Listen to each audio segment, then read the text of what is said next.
Chapter 409. These ungrateful wretches. When they use people, their eyes look forward, but when they don't use people, their faces look backward, Tiger's Mane said angrily. Tiger's Mane is right. They don't need to pay attention to such people, Beta Persei also said in a low voice. He was really afraid that if he spoke too loudly, it would startle the young master. Last time, the young master had said that if he were to speak loudly again, he would be sent to the front lines to fight on the battlefield.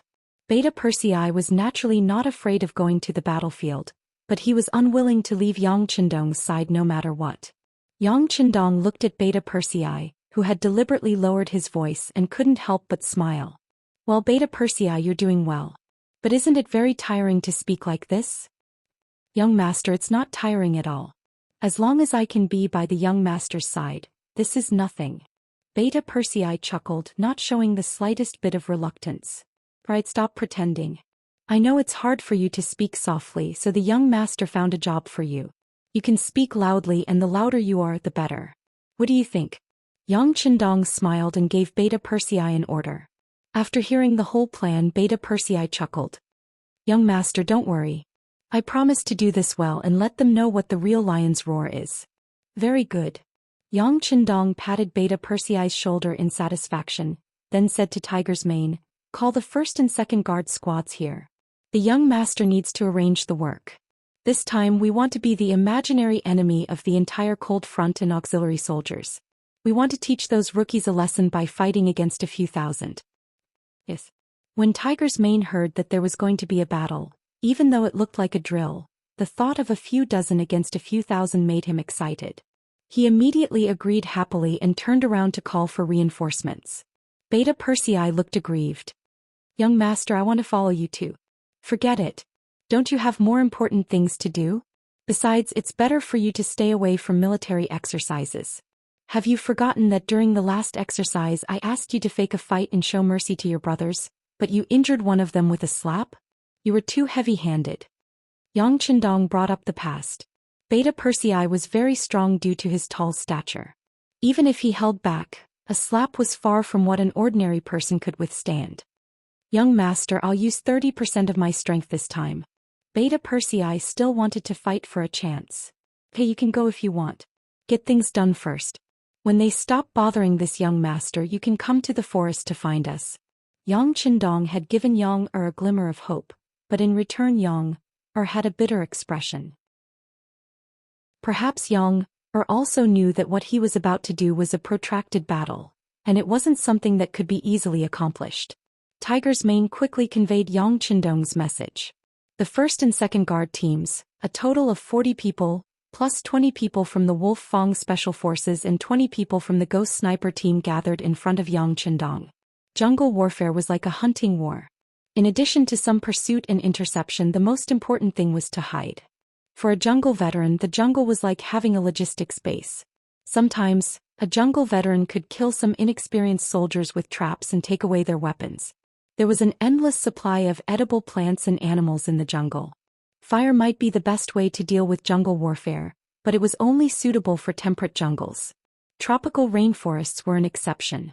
During the US-Vietnam War, the US military suffered a lot in jungle warfare. In terms of strategy, jungle warfare might only be to kill a large number of enemies and attack the enemy's logistics to restrain the enemy. In terms of tactics, jungle warfare affected the performance of many high-tech weapons. In the jungle, ears were sometimes more important than eyes. In the jungle, your energy would be consumed by everything around you.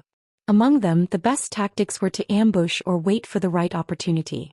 Yang Qindong knew that the role of firearms in jungle warfare would be reduced by at least 30%. In other words, the advantage of the cold front would be reduced to 70% of the original. In order to make up for this shortcoming, more training was needed. Sweat more during training and bleed less during wartime.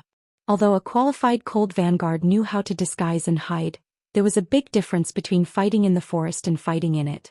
In order to better unleash one's strength, targeted training was very necessary. The team gathered. Before they left, Yang Qindong first told his wife Hu Yen and third wife, Lady Shui, that he would be away for a few days. If needed, he would come back at any time. Then he called Yang San and arranged a few things for him. Nan Ming wanted to lower their heads to the various powers in Yunnan. This was not something he would allow. If that happened, it would be the same as interrupting his plan. So what he needed to do was destroy Zhou Xian's fantasy and force him to beg and use him. After everything was arranged, Yang Chendong left the barracks with his men in the afternoon. Guan Ying and Ma Wei, who knew nothing about this, were sitting in the yamen of Gaozhou. General Yu Guang was reporting to them some of the information he had gathered.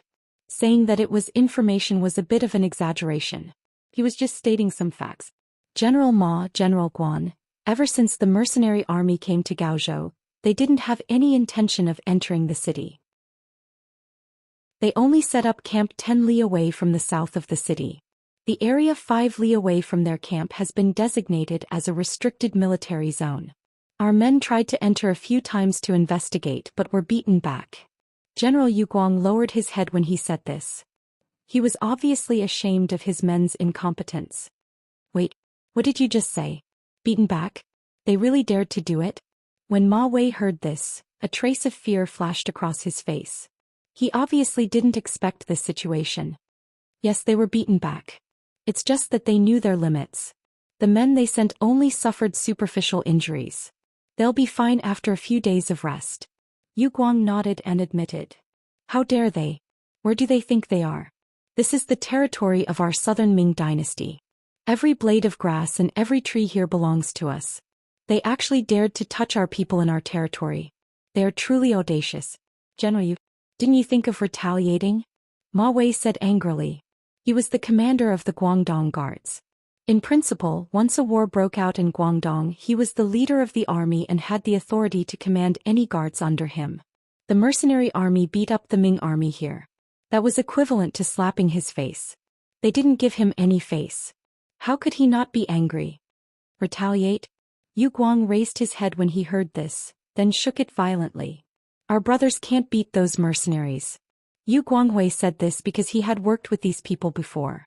Thinking back to when they were on good terms, he had worked with Wu Xing's 1st Battalion of the Cold Front. He had personally witnessed their powerful military strength, especially the firearms in their hands that could fire consecutively and were incomparably accurate. The power of those firearms shocked him even more. For such weapons, he had even discussed with Wu Xing to see if he could get himself one to show off. Originally, he thought that since he had asked for it, Wu Xing would at least give him some face. Never would he have thought that the usually easygoing Wu Xing would shake his head firmly and say that he didn't have the authority to do so. Yu Guang naturally didn't believe such words. How could a general not have the authority to give a weapon to a friend? He thought that this must be a lie and was very unhappy about it for a while. It was because he had enough understanding of those firearms that Yu Guang was very clear that with his strength he was definitely not a match for the mercenaries. It was better to not fight this battle to avoid humiliating himself. Yu Guang bluntly said that they couldn't beat the mercenaries. When Ma Wei heard these words, his face alternated between red and white, but he really didn't know what to say because he also thought the same in his heart. After holding it in for a long time, he finally spat out a sentence. But we can't let them hurt our people for nothing. They have to give us an explanation. They did. They said that the area within a 5-mile radius of the military camp is a restricted military zone. As long as we're outside this zone, they won't care what we do, Yu Guang told the mercenaries the answer they gave him. However, this answer only made Ma Wei angrier. This was clearly looking down on him, but he couldn't do anything about it. Who asked him to be weaker than them? If they really fought, then the one who would lose face and suffer losses would only be him. Ma Wei was so depressed that he didn't know what to do. His expression was extremely ugly. His gaze involuntarily fell on Guan Ying, who was beside him. In his heart, this person still had some ideas when faced with trouble. However, when facing the mercenaries, how many people could come up with a better idea? Unless the Southern Ming Empire was willing to put in a lot of effort, it was only an army of 8,000 people. If they could gather tens or even hundreds of thousands of people, they could use up all of these 8,000 people. However, right now they didn't even have enough military strength to deal with the Yunnan matter. Where would they find the strength to deal with Yang Chendong? Noticing that Ma Wei and Yu Guang were both looking at him, Guan Ying shook his head and said, "Let's wait until tomorrow. When we see that Yang Chendong, we'll tell him about these things and see how he responds. His 2 wives are still by Ming. I don't believe he would dare to risk universal condemnation and start a rebellion." That's right. Tomorrow we'll go ask this Count of Loyalty and see how he answers us. Guan Ying nodded. At this time he didn't notice that there was already a problem with his attitude. It was fine if he didn't call him Imperial Envoy, but he didn't even call him Duke of Loyalty. Instead he still called him Count of Loyalty that Ingzong had given him. Could it be that he forgot that he had asked him to help him deal with the Huang bandit army? Chapter 4:10. This was the weakness of human nature. Oftentimes people would only remember how good they were to others. Oftentimes, the good that others had done to them would be thrown out of their minds. The night passed quickly and some things happened that outsiders didn't know about. For example, Yang Qindong led less than 100 of the best and made preparations in the nearby forest. At dawn, Commander Wu Sheng of the Cold Front Battalion led 400 men, 1 auxiliary battalion and 2 temporary auxiliary battalions towards the mountains. Their goal was to find the 6th young master there and surround him to complete the assessment. Guan Ying, Ma Wei and General Yu Guang, who were oblivious to all of this, took their 200 personal guards and headed towards the mercenary camp after eating breakfast early in the morning. As if they were already aware of their arrival, no one stopped them on the way. When they arrived at the camp, the tall Beta Persei appeared. "What are you doing here? Are you here to see our young master's ugliness?" Beta Persei stood in front of Guan Ying and the others, and then spoke in a voice that was close to a roar. This sudden shout caused the 3 generals who were still riding on their horses to tremble violently. At this moment, not only did they feel their eardrums ringing, even the horses they were riding on were completely shocked at this moment. They kept kicking their hind legs, causing the 3 generals to almost fall off their horses. With great difficulty, Ma Wei forcefully restrained the horse. With a stern face he said to Yang Er, "What are you doing? Why are you speaking so loudly?" "How am I speaking loudly? This is how I speak. If you don't want to listen, then please leave. I don't think anyone invited you here." His voice was raised by an octave. After another round of provocation, the warhorse finally couldn't hold back and began to jump. Because of a moment of carelessness, General Yu Guang was thrown off the horse. Guan Ying and Ma Wei saw that the situation wasn't good. They hurriedly jumped off their horses and didn't follow behind. Ma Wei reached out and helped General Yu Guang up from the ground. He angrily pointed at Beta Persei and wanted to say something. However, Guan Ying stopped his actions and said in a respectful tone, "You're the young brothers, right? You just said that we're here to see your young master make a fool of himself. What's going on? What happened to Count Zhongdan?" "My family's young master has been sick for several days. His body is very weak and his face is very pale. Didn't you come to see the young master now because you want to see the young master's ugly state? Let me tell you that's impossible. My young master is wise and mighty. He won't let you see his bad side. Also, my family's young master is the Duke of Zhongdan, not the Count of Zhongdan as you said. If you still call him that, it's disrespectful to the young master. If that's the case, don't blame me for being rude to you." As soon as Yang Er finished his roar, a row of cold front soldiers began to move towards them. Further away there were more cold warriors glaring at them. It seemed that as long as Beta Persei casually shouted, these people would immediately attack and teach them how to behave. The shouting was soul-stirring and the situation was so unforgiving. Guan Ying, Ma Wei and the others, who were completely suppressed, knew that it was impossible to see Yang Qindong today and denounce him. They were not prepared. They thought that with their status, Yang Qindong would not dare to do anything openly. But now they couldn't even see the person in question. Even if they had reason, it was useless. A wise man knows better than to fight when the odds are against him. Guan Ying asked, "Brother Beta Persei, when will your family's young master recover?" "Don't ask me about this. I'm not a doctor. Why don't you come back in a few days? Maybe when the young master recovers he can see you." Beta Persei saw that Guan Ying was being polite, so he also said politely, but his voice was still as loud as before. When Guan Ying and the others heard it, they couldn't help but frown. They couldn't force their way in and they couldn't see the person, so there was no use in staying here. With no other choice, Guan Ying and Ma Wei looked at each other and decided to leave first. After a few days, when Yang Qindong's body was better, they would come back to visit. Guan Ying, Ma Wei and the others were about to leave. Leng Feng didn't make things difficult for them but only watched them leave. Not long after, as soon as the 3 of them entered the city gates of Gaozhou, A trusted soldier came to report that the embroidered uniform guard had arrived.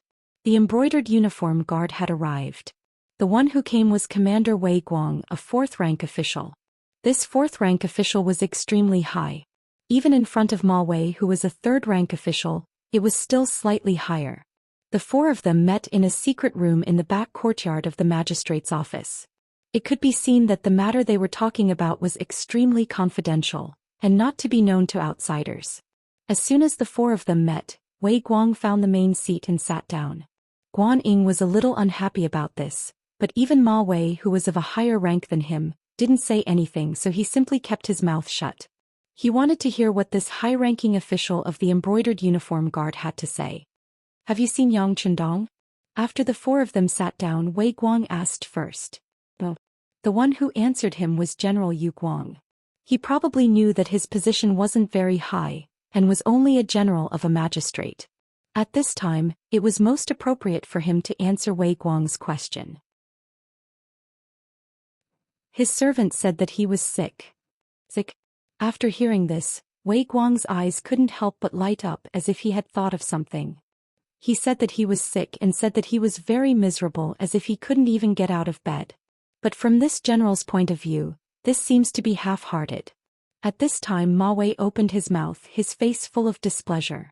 Obviously he felt that today's trip was somewhat embarrassing. Unexpectedly, after he finished speaking, Wei Guang, who was sitting there, actually nodded his head lightly. Perhaps his illness is true. But it shouldn't be illness, and it could be poison. Poison? Suddenly hearing this, Ma Wei, Guan Ying and Yu Guang's eyes couldn't help but light up, then darken. Obviously they thought of a certain possibility. Yes, we received news that someone had assassinated Yang Chendong, and they even used poison. It's just that there hasn't been any concrete reports. Looking at it now, it is very likely to be true. Oh right, General Yu Guang, you've been here for the longest time. May I ask if you've seen Yang Chendong when the mercenaries arrived? Wei Guang nodded as he voiced his guess. Then he asked Yu Guang.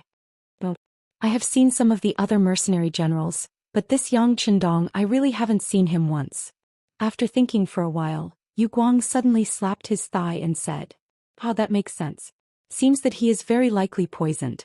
And the reason why the army stopped here and didn't leave is to let him treat his illness. We can't even rule out another possibility, which is that something has happened to him, but he didn't tell the outside world."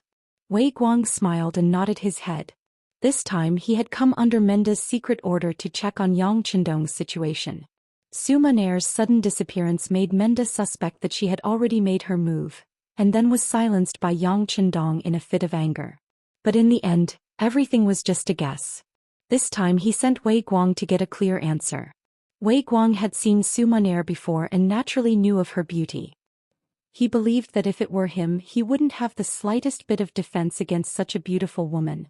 Therefore he judged others by himself and thought that Yang Chendong might have fallen into a trap.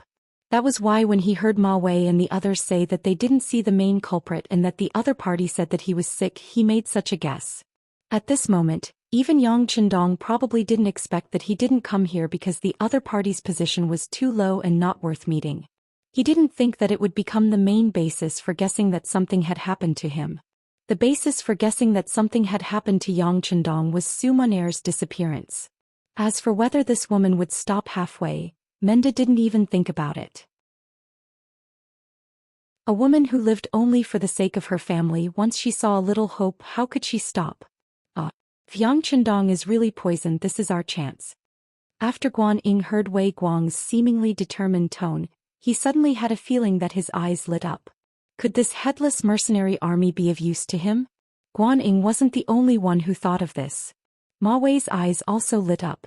If these mercenaries could be used by him, then the safety of Guangdong would have more protection. As the commander of the Guangdong guards, he would have more confidence in doing things.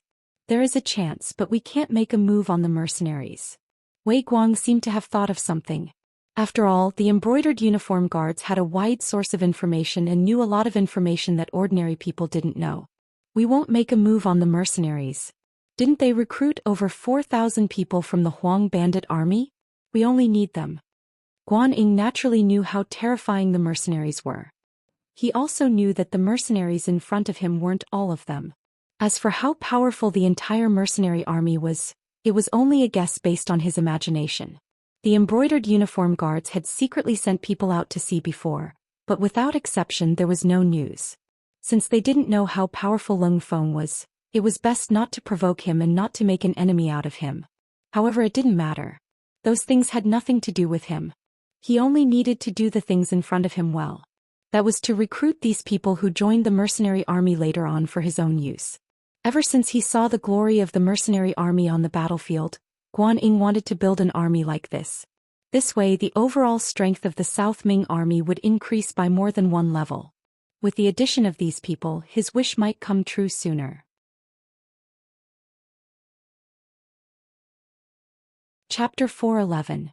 That's right, we are only after those 4,000 people. Ma Wei said in the same tone. Then he and Guan Ying looked at each other. It could be seen that at this moment, there was an element of competition between them. Well, that's possible. Then we'll use our own methods. Wei Guang also received a mission which was to bring some mercenaries back to the capital to resume their duties. From these people they might be able to get more information about the mercenaries, which would play a crucial role in how to deal with them in the future. As a result, the three parties began to secretly compete with each other. They were all rushing towards the same goal, which was to persuade the original Huang bandits who had just joined the mercenaries to join their side and be used by them. Yang Qindong did not expect this war at all. When he received this news he couldn't help but laugh out loud. Since they want to create more problems, let's play with them. Pass down the order, let's have Yang Er and Yang Wu put on a good show with them. In short, the longer they delay the better. After Yang Qindong finished speaking, someone had already passed on the order. He himself was standing on the mountainside, looking in the direction of the southwest. At this time his eyes seemed to be able to see some of the chaotic situation there. Yunnan. It was Jules and his bastard sons who started this mess. Zhu Li, the 18th son of Zhu Yuanzhang, was born with Shou Fei. In the 24th year of Honggu 1391, he was given the title of Min Province. 4 years later, because Yunnan was newly attached, he needed a prince to govern it. In the first year of Zhengwen, the Marquis of Shiping Mu Qing accused the Min king of misconduct, and the Zhengwen emperor demoted him to a commoner. After Zhu Di's death, Zhu Li's title was restored. This Min king Zhu Li was not a good person. Since he was restored to the throne, he acted recklessly, indulged in the old customs, took the seals of various departments and killed officials. After Zhu Di found out, he took away his vassal king's seal and then cut off his guards. Later, perhaps because Zhu Di cared for his younger brother, he returned the seal to him. After Ming Renzong ascended the throne, he moved Zhu Yi to Huguang Wugong and lived there. A long time later, a mansion was built for him. At that time he was almost 50 years old. Zhu Yi was very bad and so were his sons. Especially the son of a concubine, Prince of Guangtong Zhu Huili and Prince of Yangzhong Zhu Huili. In order to compete for the property of the Prince of Min's mansion, they had already quarreled with their elder brother, Prince of Zhenan Zhu Huili. The reason was that Zhu Huiliang and Zhu Huiliang's mother, Su, didn't have a high status. She was afraid that her two sons would be in a disadvantageous position when dividing the family property. So she took advantage of the muddle-headedness of the old king of Min and stole from the king of Min's mansion many times. Finally, one day when she was caught in the act, the ashamed Su Shi hanged herself. Her mother who stole things died. How could the two living treasures just let it go? Especially Zhu Huili, who was full of evil tricks. First, he tore down the wall and opened the door, forcibly opened the inner and outer treasury and took the gold and silver of the family.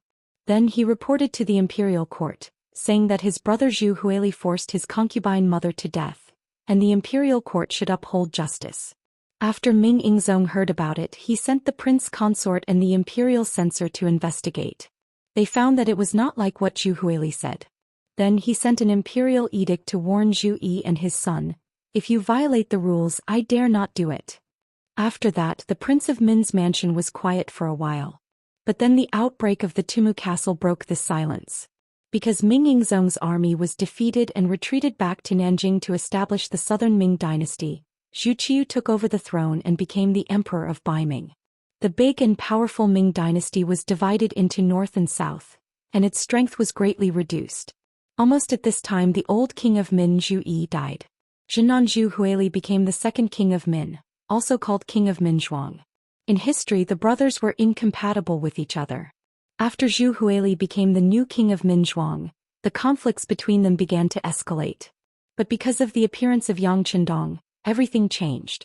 Since Zhu Qixian and Zhu Qiyu could separate and become the North and South emperors, why couldn't they? Did they have to be entangled with the issue of King of Min? Not to mention that the two brothers originally had titles, namely Guangdong King Zhu Huili and Yangzhong King Zhu Huili. Among the three of them, Zhu Huili was the quickest to react. Just when his elder brother Zhu Huili inherited the throne, he and his younger brother Yangzhong King Zhu Huili came to congratulate him, which made his elder brother and the guards in the family very nervous. But when there were no outsiders, Zhu Huili and his younger brother Zhu Huili told their thoughts to their elder brother Zhu Huili, and the new king of Min was tempted. Since the Ming dynasty could be divided into North and South, why couldn't they divide another one? As long as the three brothers were united, what couldn't they do? After all, the land that could be ruled by the king of Min was still small. If they could fight for it, how big would the world be? Kings, nobles, generals, and ministers were all noble. Not to mention that the blood of the Zhu family originally flowed in their bodies, which was the bloodline of the royal family. Just like that, the three ambitious brothers began to work together and secretly made preparations. They wanted to take advantage of the time when Ying Zong's influence in the south was not completely stabilized to make their move. When the ancient people started a rebellion, they needed a reason. For example, Liu Bang, the ancestor of the Han dynasty, killed the White Snake and Emperor Xian. There was a servant in Guangdong King Zhu Huili's house called Duan Yuhong. His father, Duan Hongshan, was a person who knew magic. He was recommended to come here and introduced to Yu Libin, who was good at physiognomy. After planning, Yu Libin appeared as a guest at a large banquet held by King of Min. When he saw the new king of Minzhuang, Zhu Huili, he said with a shocked look, "The king's physiognomy is really rare in the world. As long as you have the heart to fight for it, you can succeed. The time should be last year. It can't be later than May or June this year. You can directly send troops to the east to Nanjing and you can ascend the throne." When Yu Libin was talking outside the hall, some guards holding swords walked in and stood on both sides. They looked like they were ready to fight, forcing the guests to make a statement. Two brothers, Guangdong King Zhu Huili and Yangzhong King Zhu Huili, took the lead and bowed, saying that they would support their elder brother. This made the other guests have no choice but to make a statement. One by one they knelt down and shouted. Since the Ming dynasty's Yongle and Xuande feudal lords removed the feudal lords only had a few guards. How could they have a large army? However, this was not a problem for the three brothers.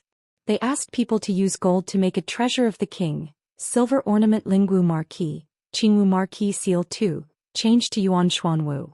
They also imitated the emperor's method and made many imperial edicts. Then they asked their subordinates Duan Yuhong, Mengning, Qin Tianzai and the others to use the seal coins and other things. Confer the title of Lingwu Marquis to Yang Wenbao, the title of Lingwu Marquis to Tianzai Miao Jinlong, and the title of Qingwu Marquis to Qingwu Marquis. At the same time, they sent people to contact the old king of Jiaoji, Li Li, and promised them great benefits. In history, Yang Wenbao and the others were very clear-headed. When they saw the so-called imperial edicts from the Guangdong brothers, they did not take it seriously, let alone send troops for them. However, in this life the Ming dynasty was divided into North and South. The power and strength of the imperial court were greatly reduced. In addition, this time the three brothers worked together. Yang Wenbao also had the idea to collude with them. The three brothers of the Min king had the support of several Miao leaders internally and the support of Jiaoji externally. When the general situation was formed, Yunnan was in chaos. When Yunnan was in chaos, the Mu family, as the biggest warlord, and also the one who had lived here for generations, became the only obstacle to the success of the Min king. It was still the same sentence. When the North and South were clearly separated, the Mu family was not even clear about who they should be loyal to. How could they rashly send troops to quell the chaos? Because of this delay, the Min king's forces grew stronger and stronger. In the end, even the Mu family could not eliminate them in a short period of time. At this time, the news spread to the southern Ming capital, Nanjing. Then there was the matter of Yingzong sending troops to quell the chaos. Looking at the relevant information that was completely inconsistent with the development pattern in history, Yang Qindong, who was in a well-disguised deep pit, slowly turned off the flashing flashlight in his hand. The situation seemed to be getting more and more chaotic. Even the news from the military camp outside was not as encircling and intercepting as previously thought. On the contrary, it was all kinds of benefits. After knowing that Ming Ingzong Zhou Xian had adopted the strategy of the left assistant minister of the Ministry of War Wang Ji, they would use quiet methods to deal with the mercenaries outside of Gaozhou. For example, they would surround them and not use their weapons. They would wait for them to run out of ammunition and food. This way, they would be able to control them at will until they were forced to withdraw from all of the southern Ming territory. In order to deal with such a situation, Yang Chendong had made preparations in advance. Not only did he send people out to purchase provisions, he also mobilized the Chong family and a few other large merchants in the south. The merchant families were all here to provide support when one side was in trouble. When the time came with sufficient food, the situation in Yunnan would worsen. When Wang Ji's enlistment strategy completely failed, it would be time for him to return to the stage of history and show his strength. But who would have thought that the other party would actually believe him when he casually found an excuse of being sick? They even began to openly incite the excitement of defecting. According to the report from Beta Persei and Yang Wu, who stayed in the military camp, they had already gone to several dinner parties. They had heard so many compliments that their ears were about to grow calluses. Just enjoy the food and drink. Don't forget your true identity. This was Yang Chendong's reply to the two personal servants. From this sentence, it was not difficult to see that Yang Chendong was happy to see the situation in front of him. If possible, he wanted to continue like this until there was a change in Yunnan. All in all, the changes in the military camp were good things. At least there was no need to fall out. As for whether the other party could really tempt Beta Persei and Yang Wu to defect, Yang Chendong was not worried at all.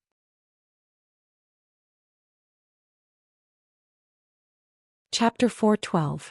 Both of them had been to Crimson City and had witnessed Xianxia's strength. They had been his personal retainers for such a long time. They had a bright future ahead of them. It would be foolish of them to betray him for the sake of a dream fabricated by someone else.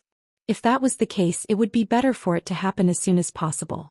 Instead of waiting for someone to grow stronger, it would be better for a disloyal person to reveal his true colors as soon as possible. Of course, Beta Persei and Yang Chendong would definitely be able to pass the test. On this point, Yang Chendong was very confident. "Young master, there are people walking past us again. Seems like there are more than one squad. Should we attack?" Yang Chendong lowered his head and pondered about the environment he was facing. He wondered if there was anything he had not considered and if there was a move he could take the initiative to make when Tiger's Mane's slightly agitated voice sounded in his ear. They were now in a deep pit. The top of the pit was covered with branches and leaves that could be used as camouflage. Unless one was a professional or was very close to the pit, it would be very difficult to discover such a trap. Yang Chendong had done this kind of concealment and camouflage countless times in his previous life. He was already very experienced in it. In fact, there were more than a dozen such traps in the forest.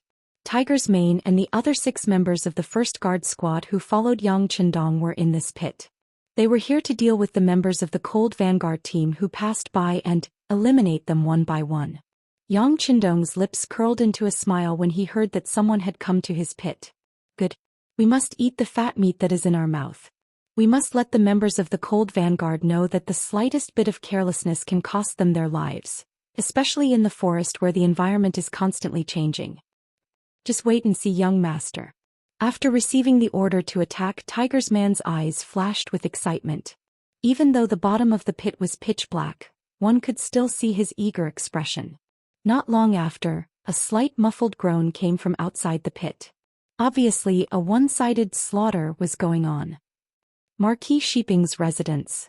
Reflected in front of him were 2 giant stone lions that were 4 meters tall. It was said that the most famous craftsmen in the country were invited to build them when the mansion was founded. After everything was over, the stone lion's eyes faintly emitted a deep light that could shake one's soul.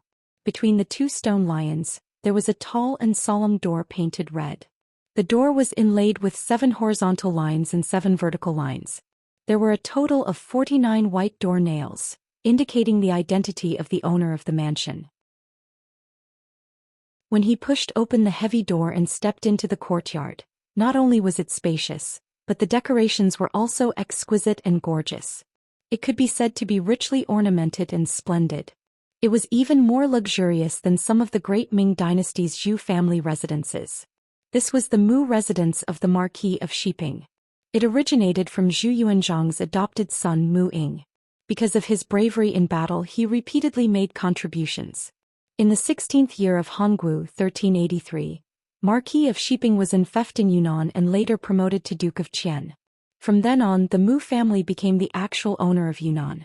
Until now, the newly appointed Mu Bin took over the family's glory and mission, becoming the new Marquis of Shiping and Duke of Qian. However, compared to the previous Marquis of Shiping, Mu Bin not only encountered more problems, but they were also very big. For example, the current chaos caused him to be unable to sleep at night and his food was tasteless. The reason was the two imperial edicts, one in the open and one in the dark.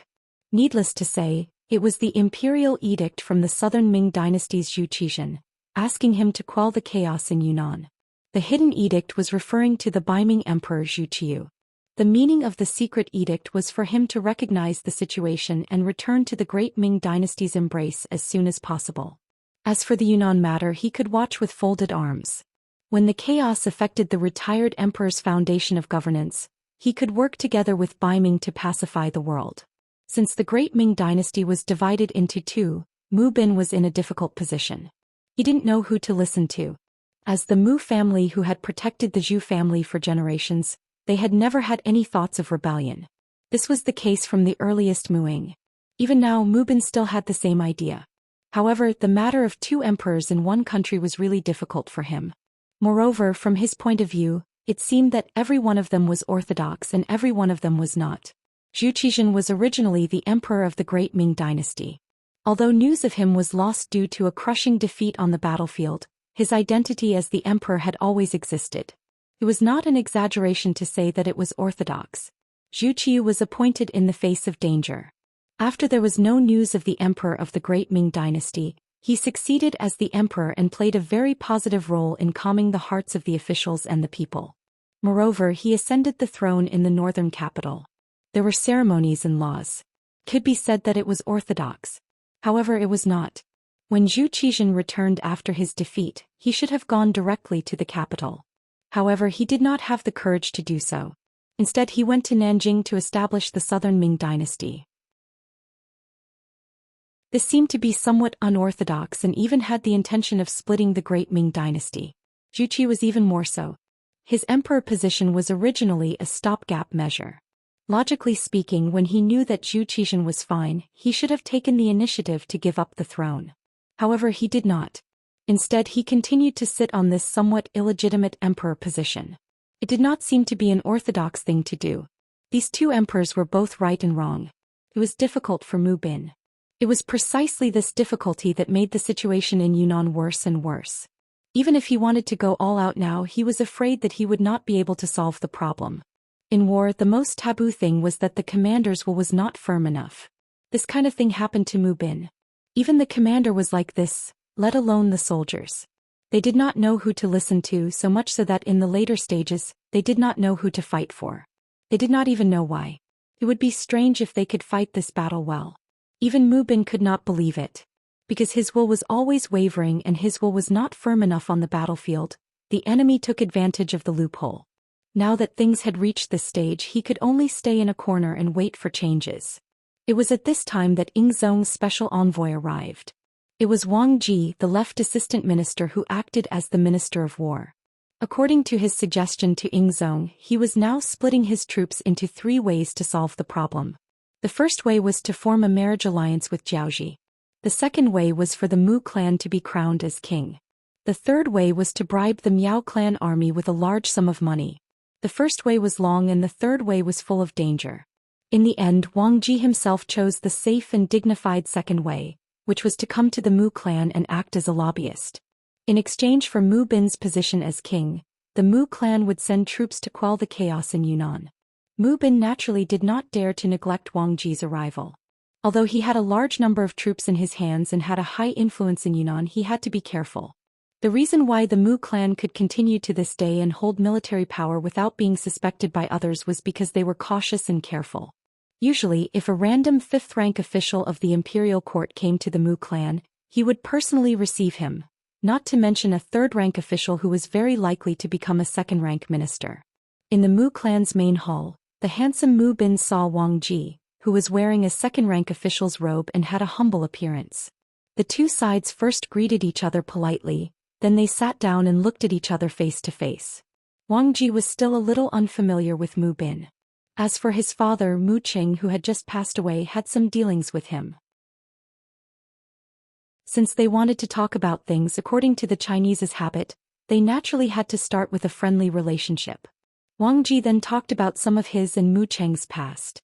When someone talked about his father in front of him, Mu Bin naturally listened with a respectful expression. From time to time, a smile would appear on his face to show his respect. Wang Ji was very satisfied with Mu Bin's performance. As they talked, the topic was naturally related to the current situation. Back then, when old Duke Muqing was still alive, Emperor Yingzong had praised him more than once. He said that old Duke Muqing had a noble character, was loyal to the country and fought bravely. He had won the emperor's heart. When he heard the news of old Duke's death, he was really sad for a few days. Now that I think about it, everything seems to have happened yesterday. How nostalgic. Many thanks for His Majesty's love for father. If father knew in the underworld, he would be happy and comforted. Mu Bin stood up and cupped his fists toward the south to show his respect. Mu Marquis is too polite. Not only is His Majesty very respectful to old Duke, but he also values Mu Marquis very much. He has told this subject more than once that although Mu Marquis is young, you do have the demeanor of old Duke. Moreover, you are young and strong, so you should be able to create more achievements comparable to your ancestors. It is because of this that His Majesty has decided to abolish the policy of not being able to confer the title of king. Mu Bin, please accept the imperial edict. As he spoke, Wang Ji's expression became extremely solemn. In the end, he even took the initiative to stand up. Unknowingly, a golden imperial edict with a dragon pattern on the back appeared in his hand. This subject, Mu Bin, accepts the imperial edict. In the face of the imperial edict, whether it was from Yingzong or Daizong, Mu Bin had no reason to object. All he could do was kneel and accept the title.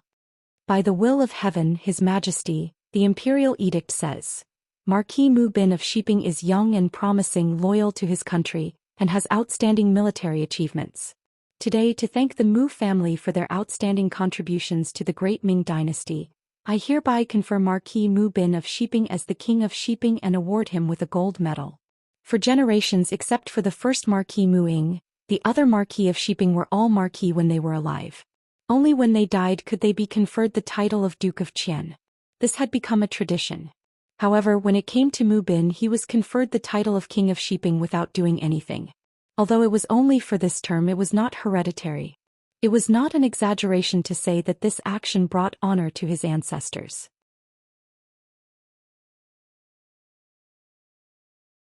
Chapter 413. Mu Bin's face was filled with excitement when he heard the imperial edict. He knelt on the ground with his hands flat and shouted, "Long live the emperor! King of Shiping, please get up." After reading the imperial edict, Wang Ji put on a more enthusiastic expression and carefully helped Mu Bin, who was kneeling on the ground. "Thank you, Lord Wang," Mu Bin said carefully. "You're too polite, King of Shiping. You'll be the first king of Great Ming Dynasty with a different surname. I'm afraid I'll need your help in many areas in the future," Wang Ji said deliberately. At the same time, he was also trying to be friendly. Mu Bin had the idea that one more friend meant one more path. Besides, he had to have an important official that he was on good terms with in Jingdou. Only then could information flow smoothly and make better and more correct decisions on certain matters. Now that he felt Wang Ji's enthusiasm, he replied politely, "You're too polite, Lord Wang. In fact, I've always respected you, Lord Wang." Changing the title from Marquis to King meant that Mu Bin had accepted the title. Wang Ji, who was reading the imperial edict, could not help but heave a sigh of relief. He was worried that Mu Bin would not accept the imperial edict. If that was the case, it would be even more difficult to count on him to help in the Yunnan matter. Fortunately, Mu Bin accepted the edict gladly. Then everything could be discussed. Well said, well said. We'll help each other in the future. Wang Ji smiled and took the opportunity to grab Mu Bin's arm. Then the two of them looked at each other and smiled. Then they burst out laughing. Their relationship became much closer in an instant with this smile. When they talked later they had fewer scruples. Taking this opportunity, Wang Ji finally told Mu Bin about his edict, including some analysis of Mu Bin's situation. King of Shiping, to tell you the truth, I'm the one who proposed to be conferred the title of king. The reason why I did this is because you didn't show much enthusiasm in the matter of Yunnan, which has already disappointed His Majesty. Wang Ji spoke in a sincere and heartfelt manner. He even intentionally sighed. Things aren't like that. I do have some misgivings about the Yunnan matter, but overall I still did my best. When Mu Bin heard that his actions had caused Ying Zong to be dissatisfied, his face was filled with fear as he tried to explain himself. Looking at Mu Bin's reaction, Wang Ji laughed in his heart. As expected, Mu Bin had his concerns. However, on the surface he still analyzed the situation seriously. King of Shiping, you don't have to say much. I can guess what you're worried about and who's behind it. Forgive me for saying something disrespectful, but you've made the wrong choice. Wrong? Mu Bin asked doubtfully. Wrong. You are indeed wrong. Wang Ji nodded heavily. Ying Zong has always been on the throne, and the one in the north is just borrowing the power of others to rise to power. However, in terms of methods and strength, although the age difference is not that big, the actual difference is too great. For example, there were many old officials in the north who were still contacting the emperor, expressing that they had no choice but to lower their heads due to the circumstances. Once the emperor could lead the army to the north one day, they would definitely support each other from afar to show their loyalty. The emperor has been preparing for this. If it weren't for the chaos in Yunnan and Guangdong, this matter would have been done by now. Is there such a thing? Mu Bin said as if this was the first time he heard about it. Of course there is. To tell you the truth, those people who are secretly contacting the emperor are all people with great power and military power. If it's possible, I'm afraid that once the emperor starts a rebellion, the one in the north will be captured without putting up a fight. I'm afraid that there won't be many soldiers left. Think about it, the emperor has been the emperor in the north for more than 10 years. How could he not arrange for people to be there? The emperor's methods are not something that we can guess or see through. At this time, Wang Ji praised Zhou Xian with an unfathomable look. Hearing all this, Mu Bin couldn't help but nod. If what Wang Ji said was true, Ying Zong's chances of winning were indeed higher. If that was the case, he would have to bet on it. Or rather, he should have a decision in his heart. What is a decision? When others have not made up their minds, you have already made up your mind and taken action. That is a decision. Otherwise, when the general trend is set, no matter what you do, it will be the icing on the cake.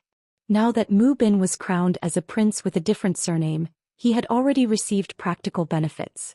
If he didn't do anything, he was afraid that he would be laughed at by the world. At this moment he made up his mind and said to Wang Ji, Lord Wang, please rest assured. Please tell the emperor that this prince's sincerity has always been on this side. In a while I will go and announce the general's camp and prepare to deal a heavy blow to the rebels in the territory and show the prestige of the great Ming Empire. Good. Seeing that Mu Bin had agreed so readily, Wang Ji was naturally excited. He laughed heartily and kept patting Mu Bin's arm. Ping Shi Wang, your decisiveness really didn't disappoint people. Can be seen that you must be a person who can do great things. Your future is limitless. In the future the Mu family will also have good fortune because of you. This prince is only loyal to the emperor. All this is what I should do. Since he made the final decision, Mu Bin's heart that had been wavering left and right was put down. At this moment he only had one goal in his heart, and that was to be worthy of the emperor's trust. He would take the opportunity to stabilize the position of Ping Shi Wang and bring good fortune to the Mu family. Not long after, the army belonging to the Mu family moved. 100,000 troops were ready for battle, causing the entire Yunnan to be shaken. Everywhere was filled with murderous intent. Wang Ji's road was successful, but the other two roads were not so smooth. Although the envoys sent to the Miao family promised a lot of money, the opinions of the Miao family leaders were not unified. It was difficult to reach a conclusion in a short time. Although the envoys on the way to Jiaoji successfully met the old emperor of Jiaoji, King Li, in history this person died, but for the sake of the story he is still alive, Dear officials, please don't scold him as a prodigal son, thank you for your understanding. The other party seemed to be satisfied with the so-called marriage alliance, but they had different opinions on which princess to marry. According to Zhou Xian's arrangement, this time the other party was given the daughter of a foreign prince, who was temporarily conferred the title of princess. Although such a person also had the blood of the Zhou family, it was not very pure and her status was not very high. King Lili was well aware of this point. Since he wanted to marry, he naturally hoped to find a princess with a pure bloodline and noble status to be his wife. Thus he put forward his own request. That was, the marriage was fine, but he had to marry the third princess of the Southern Ming Empire. The third princess of the Southern Ming Empire was Zhou Xian's younger sister. During her birthday, Yang Qindong had even arranged a program for her. Because of her status, she was very noble. Later on, after Zhou Xian's army was defeated, although Daizong Zhuqiu tried to persuade her to stay, she still followed Zhou Xian to Nanjing. Because of this, the matter of finding Fu Ma was delayed. Now she was a girl waiting to be married. Since Li Li knew about this matter, it was natural for him to have such a request. The other party wanted to marry the third princess, so the envoy did not dare to make a decision. He only said that he would return to the capital of the Southern Ming Empire and report to Daizong Yingzong. As if to put pressure on the other party, Li Li clamored for the envoy to quickly reply. Otherwise, he was not sure if he would send troops again in a fit of anger and occupy the entire Yunnan. At that time, it would be hard to avoid hurting the relationship between the two sides. The envoy was so scared that he ran out of the Jiaoji army's camp in a panic. He took a detour and headed straight for Nanjing. However, what he and everyone else did not expect was that the Security Bureau had already made arrangements to deal with this envoy. Not long after the envoy entered the Jiaoji army's camp, the assassination attempt was carried out. The envoy was completely unprepared and was killed, along with the dozens of people who followed him. Envoys being killed, this kind of thing usually did not happen. As the saying goes, even if two armies were at war, they would not kill the envoys. It was precisely because of this fixed way of thinking that no one would expect such a thing to happen. As a result, the envoy was only discovered after he disappeared for a few days. At that moment, rumors started to spread. It was said that King Lili had asked Dingzong for two women. One was the most noble and pure-blooded third princess, Princess Xianxia, and the other was Zhou Xian's current wife, Empress Qian. It was also said that the old king preferred married women. This news was naturally spread by the Security Bureau on purpose. Because the envoy was already dead, the truth of the matter could no longer be investigated. Once such rumors were heard, the news immediately spread to the capital of Nanjing. One could imagine how angry Zhou Xian would be when he heard the news. Who knew how many tables he would overturn and how many things he would break because of this? The third princess Xianxia was already his flesh and blood. They had the same father and mother. How could such a biological sister marry an old man who was almost 60 years old? If he really did that, how could he face his ancestors after 100 years? Not to mention, the other party even said that he wanted his empress. This was a blatant slap to his face. If it were any other man, they would not be able to accept it. Although it was popular in some places to send women to do errands, especially in Japan, this kind of thing could be said to be common. However, Lady Qian was the empress of a country. Similarly, she represented the face of a country. If Zhou Xian really did that, he would not need to do anything else. The whole world would look down on him. Then where would his imperial power be? Where would his dignity be? In his anger, Zhou Xian unleashed a thunderous rage in the imperial court. I order Governor Wang Lai of Huguang, Administrative Secretary Yang Xinmin of Yunnan, and Governor Tongji Dongxing to immediately mobilize the army and attack Jiaoji together with King Shiping. I want him to pay the price for his arrogance and ignorance. Pay the price. The emperor was furious. Immediately, a eunuch went down to pass down the decree. However, all the officials in the imperial court knew that if Jiaoji was so easy to destroy, it would have been destroyed long ago. There would not have been Xuanzong Zhuzhanji's abandonment back then.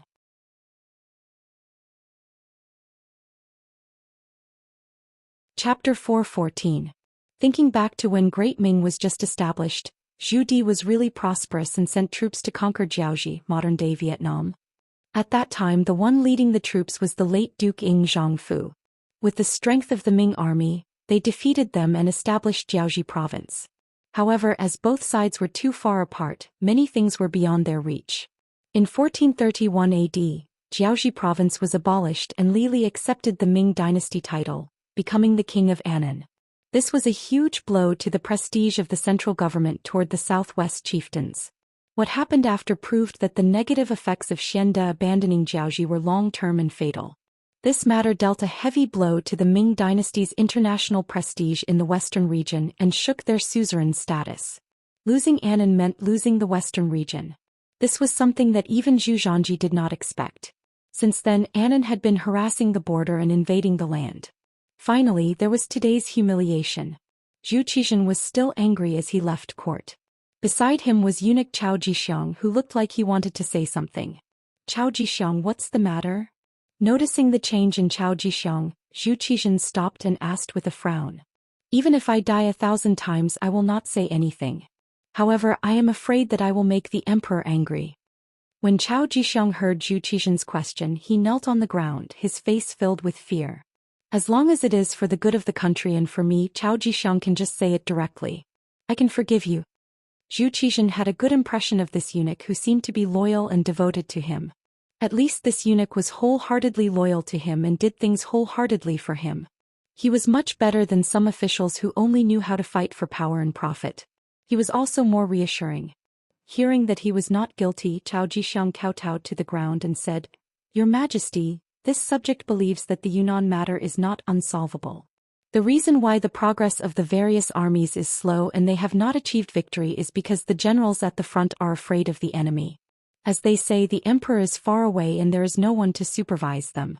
Is an imperial decree not enough for them to go all out? This subject requests to send an army supervisor to the front lines to put pressure on them. This way it would be equivalent to His Majesty having an extra pair of eyes watching them. With His Majesty keeping an eye on them, there would be no need to worry about them not doing their best and not risking their lives." Finally understanding the meaning of Zhou Xian's words, Zhou Xian's brows furrowed deeply. Minister Zhou means to send eunuchs to the front lines to supervise the troops? This official is not afraid. The people sent can be arranged to be Your Majesty's trusted subordinates. This official will not say anything more about this matter. Zhou Xian did not admit nor deny. He was afraid that his suggestion would give Zong the impression that he wanted to seize power and meddle in the military, so he didn't dare to say anything. Originally, the Ming dynasty had a system of inspecting the army. Every time there was a war, eunuchs would be sent over. On the surface, it was to supervise the army, but in reality, it was to watch over the generals for the emperor and report their performance in the form of secret memorials.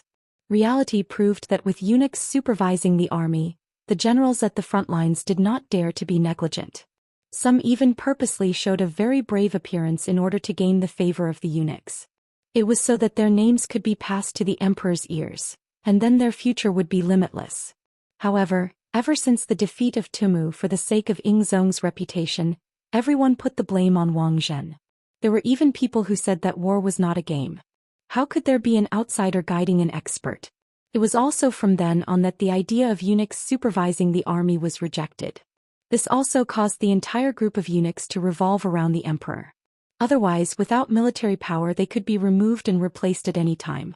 For the sake of supervising the army, for the sake of seizing military power, these eunuch leaders had thought of ways to solve this problem more than once. However, with Wang Zhen's example as an example, it was extremely difficult for them to change their minds. And now the opportunity seemed to have come. Zhou Xian's dissatisfaction with the situation in Yunnan allowed Zhou Xian, who was following beside him, to see an opportunity. Zhou Xian was completely dedicated to the country and the people, and this moved Zhou Xian.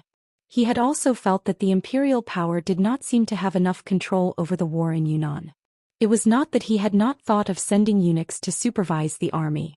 Although there was a drawback of an outsider guiding an expert, it was undeniable that with eunuchs at the front lines, the imperial power would be able to reach the army, and it would be better for the army to fight bravely. In the past, it was because of Wang Zhen's influence and the obstruction of the officials that he had no choice but to stop the example of eunuchs supervising the army. However, now that Jiaoxi was so rampant, no one would say anything if he proposed to send eunuchs to supervise the army. What? The other party wanted the empress to be his wife. Could it be that the emperor was not allowed to retaliate? Good. Great companion's loyalty to the country is exemplary. Since that is the case, I order Qianliang to be the eunuch supervising the army in Yunnan. He will supervise the generals on the battlefield and kill the enemy bravely. Those who disobey will be punished according to the law. Zhou Xian finally opened his mouth and personally mentioned Qianliang's name. Chao Jixiang was not surprised by this and kowtowed to the ground again. Your Majesty is wise. Long live the Emperor. Who was Qianliang? He was the nephew of the great eunuch Qian Xingbao. Qian Xingbao recalled that when he was outside the Yang family in Baiming, he was someone who had wrestled with Jining.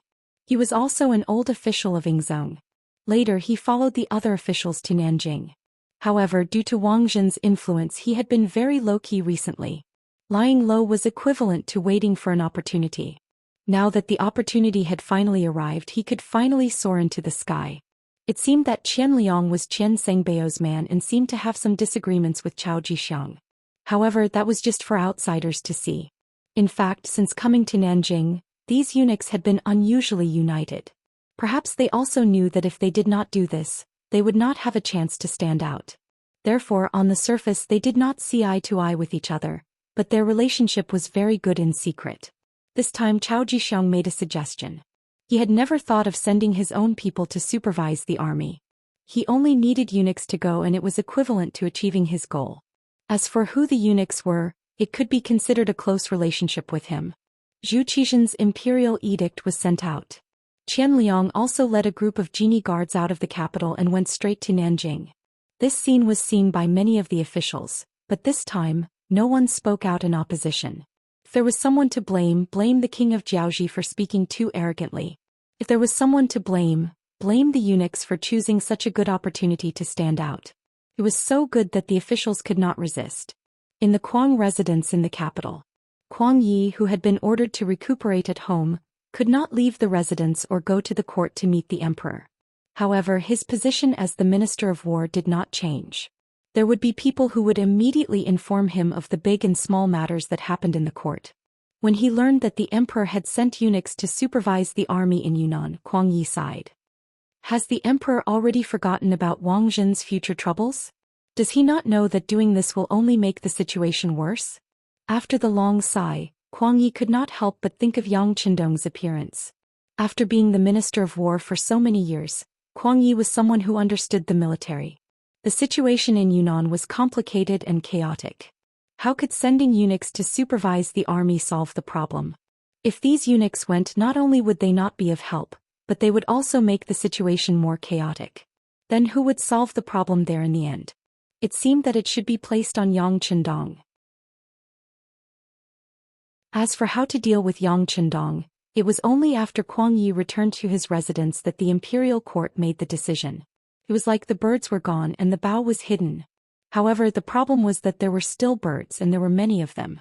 He did not understand why Emperor Yingzong was so anxious to hide Yang Qindong. However, now that it had become a reality, what he needed to do was to change the result and not to find out the reason. Come get the brush, paper and inkstone. I want to write a letter to Guaning. Chaili, the temporary location of the Min Prince's residence. Chaili was the Chaili Xianxia, located in the southeast suburb of Jinghong City, Yunnan. This was the place chosen by the Min Prince before he announced his independence. Because of the complicated terrain and the fact that it was far from the central plains, it was chosen as the new place to rise. This was the place where the Min Zhuang was originally the king of foreign affairs. At this time it was heavily guarded both inside and outside. Men with swords and spears could be seen everywhere to ensure that without the red flag, even a fly could not fly into the courtyard. However, in such a heavily guarded place, a young master in his 20s, wearing a soft gauze tang headscarf, wearing a purple embroidered robe, holding a white paper folding fan in his hand, with a slender body and a jade-like face. He walked gracefully, smiling before speaking, with an elegant and noble temperament, as if he was taking a stroll in a courtyard. From time to time he would look around as if he was looking for the beautiful scenery in the courtyard. All the guards acted as if they did not see this young master's appearance. No matter where his gaze fell, it was as if it was a matter of course. Young Master Yao, why did you come here? We have been looking for you for a long time. Two anxious maids came to the front of the young master, panting as they spoke as if they were complaining about something. Ah, thank you for your hard work. Is the princess looking for me? There was a faint smile on the young master's face. Just this smile alone gave people the feeling of being bathed in the spring breeze. Yes, the princess has prepared a new song. She is just waiting for young Master Yao to appreciate it together. The two maids kept nodding. After saying this, they pulled the young man's arms and walked straight to another courtyard. This young Master Yao still maintained a smile on his face and allowed the two girls to pull him. However, deep in the corner of his eyes, there was a faint killing intent. He was currently memorizing every scene in the courtyard, including how many guards there were, where they were distributed, and so on.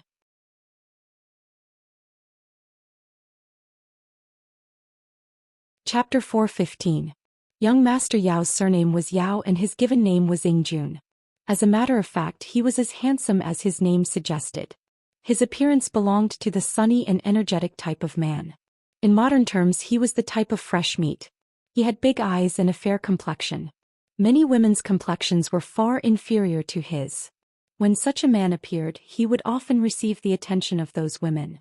However, what everyone did not know was that Yao Ingjun had another identity. He was the ace spy of the Xianxia Security Bureau. This time he came to King Min's territory to infiltrate the enemy's territory and obtain inside information. However, he did not expect that the moment he appeared in the Chirizi Bureau, King Min's sister Zhou Xian fell in love with him at first sight because of his extraordinary charm and temperament. This woman, who was given the title of Forever Victory Group Leader, fell in love with him at first sight. Thus, she invited Yao Ingjun to her home. Naturally, Yao Ingjun was eager to see this happen. In this way, he would become a frequent visitor to the prince's mansion, so much so that all the guards here knew him. In addition, Princess Yongxing had previously instructed everyone to be as polite to young Master Yao as they were to her. Thus, she could walk around the mansion at any time without any restrictions. As Yao Ingjun followed the two maidservants to Princess Yongxing's courtyard, he said politely and casually, "It's strange. Why is the courtyard so quiet today?" "Young Master Yao, you don't know. Several princes have gone to the army camp. It seems that the situation at the front line is a little tense." "Yes, I also heard about it. But no matter what, it doesn't matter. This has nothing to do with us women. Also, young Master Yao, although you are a man, you have a good appearance. As long as you please our princess, you will be able to live a life of luxury." The two maidservants talked one after another. When they saw Yao Ingjun's gaze on them, they could not help but smile shyly. It was clear that his good looks had not only deeply attracted Princess Yongxing, but even these maidservants were also greatly attracted to him. Yao Ingjun was very annoyed when others said that he had a good appearance. However, in order to complete the task, he did not show it on the surface. In fact, he was already thinking about the content of the meeting in the army camp. As King Min Zhuang's most beloved sister, it should not be difficult to know. How could he get the information from it? 5 miles away from Min King's mansion in the military camp, King Min Zhuang Zhu Huilu, King Guangtong Zhu Huilu, and King Yongzong Zhu Huilu were holding a military meeting with their subordinates. The three sons of Zhu had some ability. At the very least, they still had some talented people under them. It was because of the operation of these people that they were able to reach their current scale and become an existence that gave Huang Zong and Zhu Qizhen headaches. These so-called talents included Duan Yuhong, who was good at strange skills, Meng Ning, who was brave and good at fighting, Qin Tian, who was good at talking, and Yu Libin, who was good at reading people's faces and knew some supernatural skills. It was the existence of these talents that made the situation in Yunnan more and more chaotic. They also formed a temporary alliance with Jiaoji and Miao Jun, and forced the Mu family to not dare to act rashly. Originally, if this situation continued, it would not take long for the southern Ming army to fall into a completely passive state. Then the entire Yunnan might fall. Then the war would expand outward and they would achieve the general trend of occupying a corner of the world. Finally, they would seek the central plains and seize the world. However, after Mu Bin was crowned as the king of Shiping, the situation of the war changed accordingly. Is Ing Zong crazy? Since when can a person with a different surname be crowned as a king? Will the world still belong to our Zhu family? King Yongzong Zhu, who was the most impatient and the youngest among the three brothers, could not help but complain. With regards to Ing Zong's decision, which one of them could understand?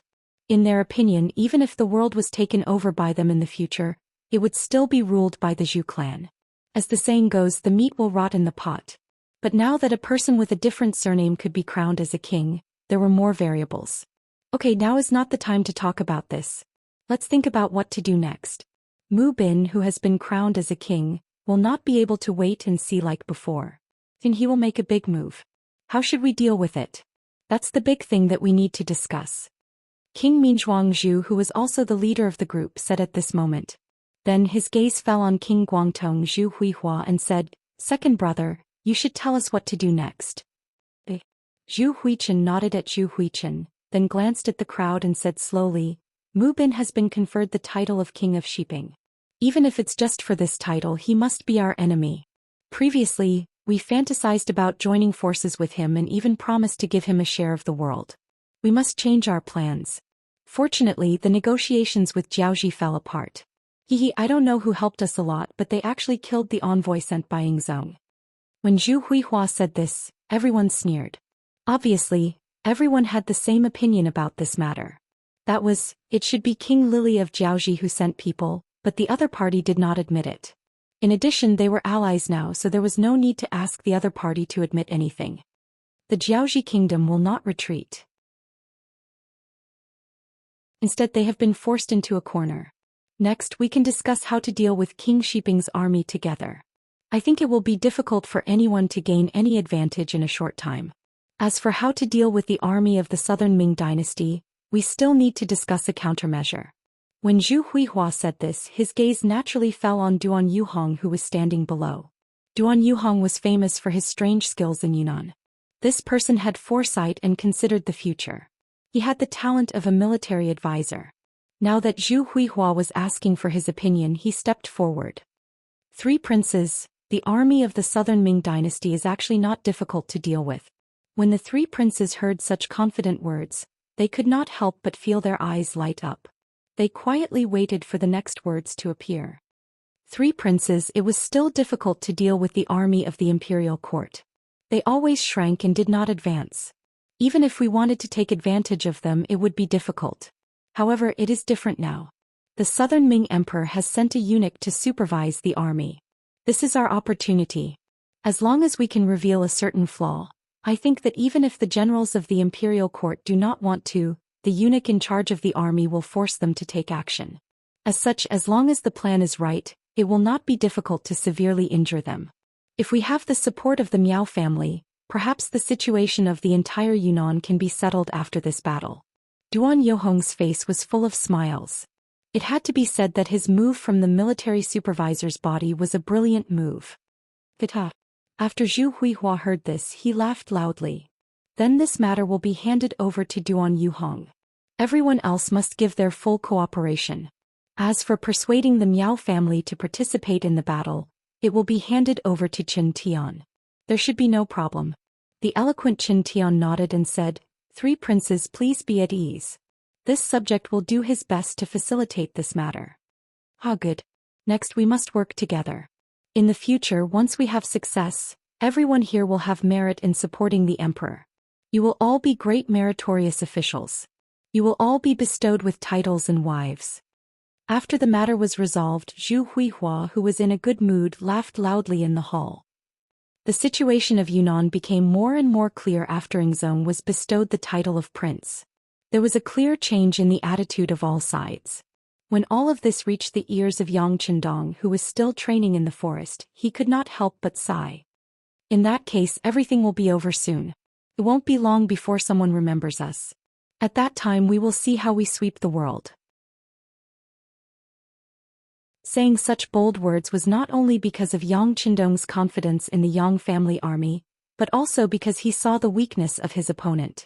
Mutual distrust and serious internal friction. How could all of this be compared to the Yang faction, which was developing at a high speed and was united as one? War was more about the hearts of the people. Yang Qindong, who had grasped the heart of the people, had the weapon given to him by Dutsong. What else could he be afraid of? As Yang Qindong waited, Shiping Wang Mubin made the first move. Different from the previous probing attacks, this time, Mubin personally led 30,000 vanguard troops and headed straight for Kalasai. However, halfway there they were intercepted by the Jiaoji army and the army gathered by the three brothers of King Min. According to the previously discussed plan, Shiping Wang sent out his troops, followed by the southern Ming army in Yunnan. They were led by Dong Xing, who led 80,000 troops and headed straight for Kalasai. Perhaps it was because the king of Min's army had gone to stop the king of Shiping's army, so they made rapid progress. They had originally planned to take 7 days to reach the Cheli agency, but they had already covered 3/4 of the distance on the 3rd day. Dong Xing, who led the troops, thought that King Min's army was not strong enough and underestimated the enemy. Coupled with the constant urging of the military supervisor, Qian Liang, out of pride, he did not care that the middle and rear troops were still on their way. He did not care about the drawbacks of lengthening the battle line and led 20,000 vanguard troops straight to Kalasai. However, just as they were about to reach Kalasai, 100,000 Miao troops suddenly appeared, together with 50,000 King Min's troops. With so many enemies appearing like landslides and tsunamis, they rushed into the army of the southern Ming Empire. It was as if a river had flooded the land, drowning the 20,000-strong army. Not only that, even the military governor Dong Xing was killed in the chaos.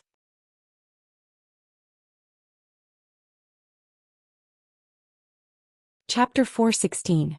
20,000 vanguards were destroyed, and what followed was a crushing defeat. Nearly half of the remaining 60,000 soldiers were killed or captured, and the other half of them had fled. Only Qian Liang, the supervisor of the army, returned to Guangnan Prefecture with 15,000 generals and barely survived the battle. When the news of the defeat of the southern Ming army reached King Mubin of Shiping, he hurriedly brought his army back to Yunnan Prefecture for fear of falling into a trap. The loss of this battle caused the elite troops that the southern Ming Empire had placed in Yunnan to be completely lost. Their strength had also dropped by close to half. At this moment, King Min, Jiaozhi, and Miao Jun's counterattack arrived. They first sent a part of the army to monitor King Shiping in Yunnan Prefecture, and then gathered the main force to surround Guangnan Prefecture. Without any preparation, the South Ming army in Guangnan Prefecture retreated in a flurry in order to avoid being besieged. Besides abandoning Guangnan Prefecture, they even left most of the grains and fodder in the city for the sake of Prince Min's troops who had caught up with them. After abandoning Guangnan Prefecture, they planned to march to Guangxi Prefecture to meet up with King Shiping's army.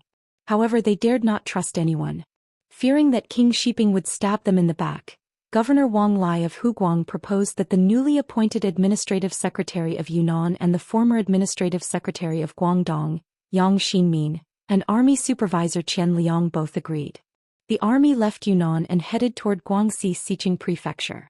But who would have thought that without enough communication in advance, the Guangxi army was not prepared enough, causing the army to advance too slowly. Not long after the army entered Xiqing Prefecture, they found the King of Min's troops chasing from behind. After a night in Xiqing Province, the army continued to retreat to the east. They passed through Qingyuan Prefecture, Guilin Prefecture, Guangxi Prefecture, Shaozhou Prefecture in Guangdong, and finally arrived at Ganzhou Prefecture in Jiangxi Province. A few months ago, it was here that Yang Qindong met up with the remaining 10,000 soldiers in Guangdong and solved the rebellion of the Yellow Bandits in Guangdong. However, who would have thought that Wang Lai and his army would also retreat to this place in such a short time? After losing most of the cities in Yunnan, Guangxi, and Guangdong, the southern Ming army finally settled down. King of Min's troops did not chase after them. Instead, they began to digest the land and cities they had just obtained. Because this place was jointly attacked by the Min King Jiaozhi and Miao people, they still needed to discuss the division of the city. This gave the southern Ming army a chance to catch their breath. But at the same time, it had to be said that after most of the 3 provinces were occupied, the 3 armies formed by the Min King's faction also revealed their true nature.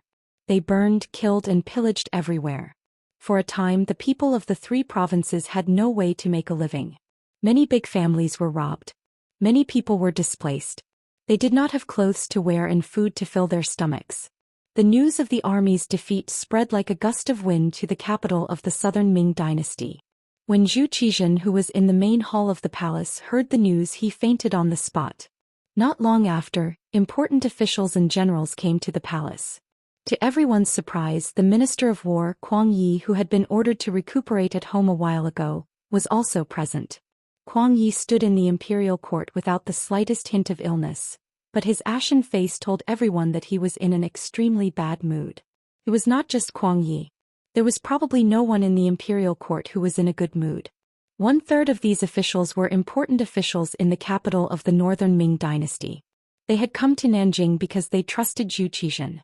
They had originally thought that they would first establish the southern Ming dynasty with Yingzong.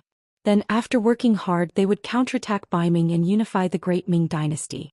At that time, they would all have the merit of supporting the emperor, and it would not be impossible for them to be recorded in the annals of history. Who would have thought that two seemingly insignificant civil conflicts in the south would lead to such a consequence? The southern Ming Empire had lost 3 provinces in a row. If it wasn't contained, it wouldn't be long before the entire southern Ming Empire would cease to exist. At that time, let alone returning to the capital, it would be hard to say whether or not they would be able to keep their lives. The sudden turn of events and the terrible situation left everyone speechless. The civil and military officials arrived one after another. Then they all imitated Kuang Ye's gloomy expression, looking very unsightly. The officials were silent, which was a rare occurrence. The head eunuch Zhou Xian broke the silence with his horsetail whisk. The moment he appeared, the commotion attracted everyone's attention. Zhou Xian's expression was also not good. He first swept his gaze across the officials, and when he saw that everyone was present, he sighed in relief and said, "The emperor has decreed that Kuang Yi, Wang Zui, Chen Sun, Zhou Xian and Shang Lu are to wait in the inner hall." This official obeys. Kuang Yi and the other 4 hurriedly bowed and cupped their fists. Then they followed behind Zhou Xian and left the throne room. When the 5 of them left, the other officials looked at each other. For a moment they did not know whether to leave or not. Some of the officials looked at the Minister of Rights, Lu Da, and the Minister of Works, Jiang Yuan.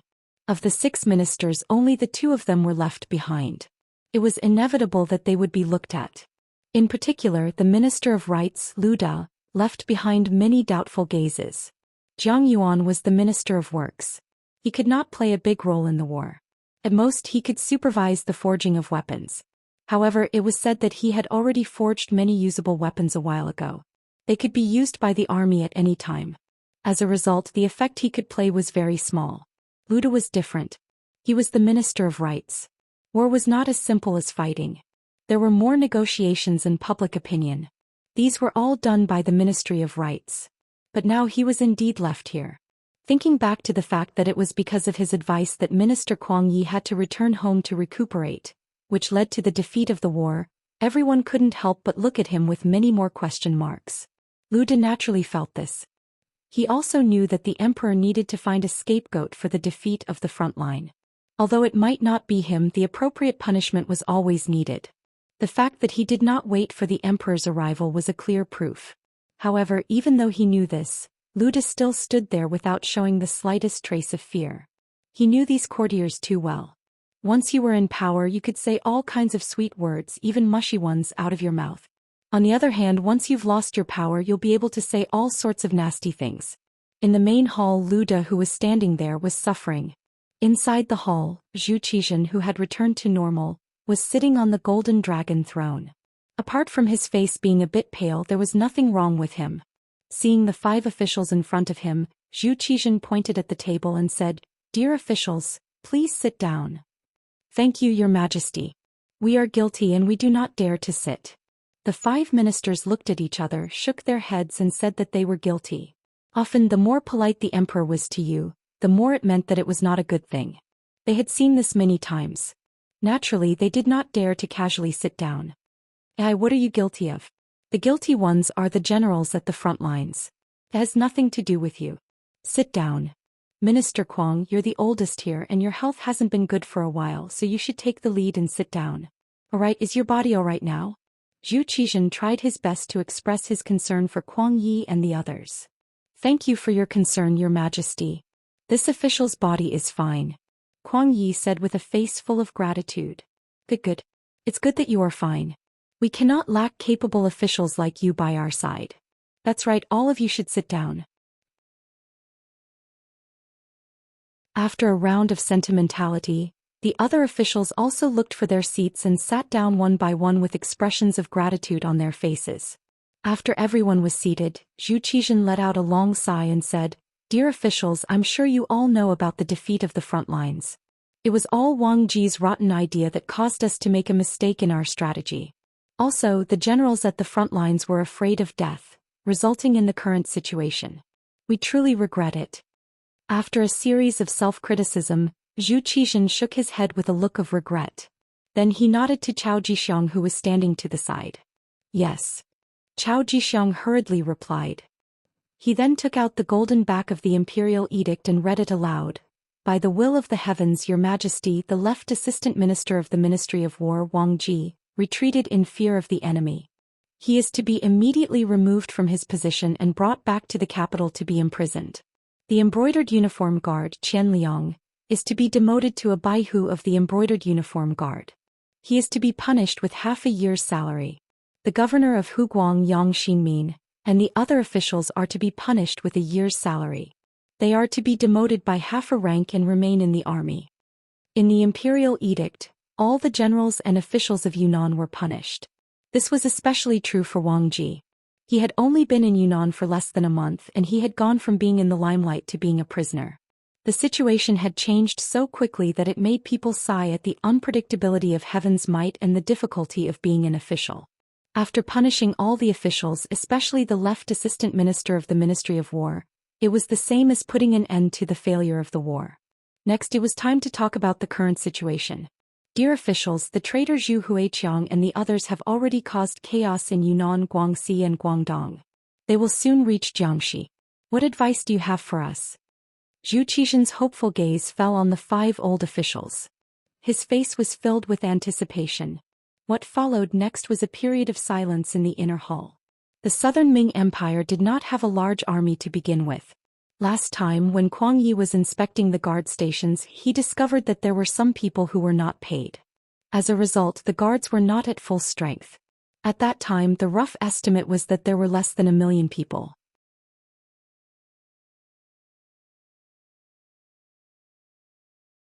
Chapter 417. They had less than 1 million soldiers. Previously, they had used more than 300,000 soldiers in Yunnan. After several defeats, another 100,000 soldiers were added, but they were still defeated.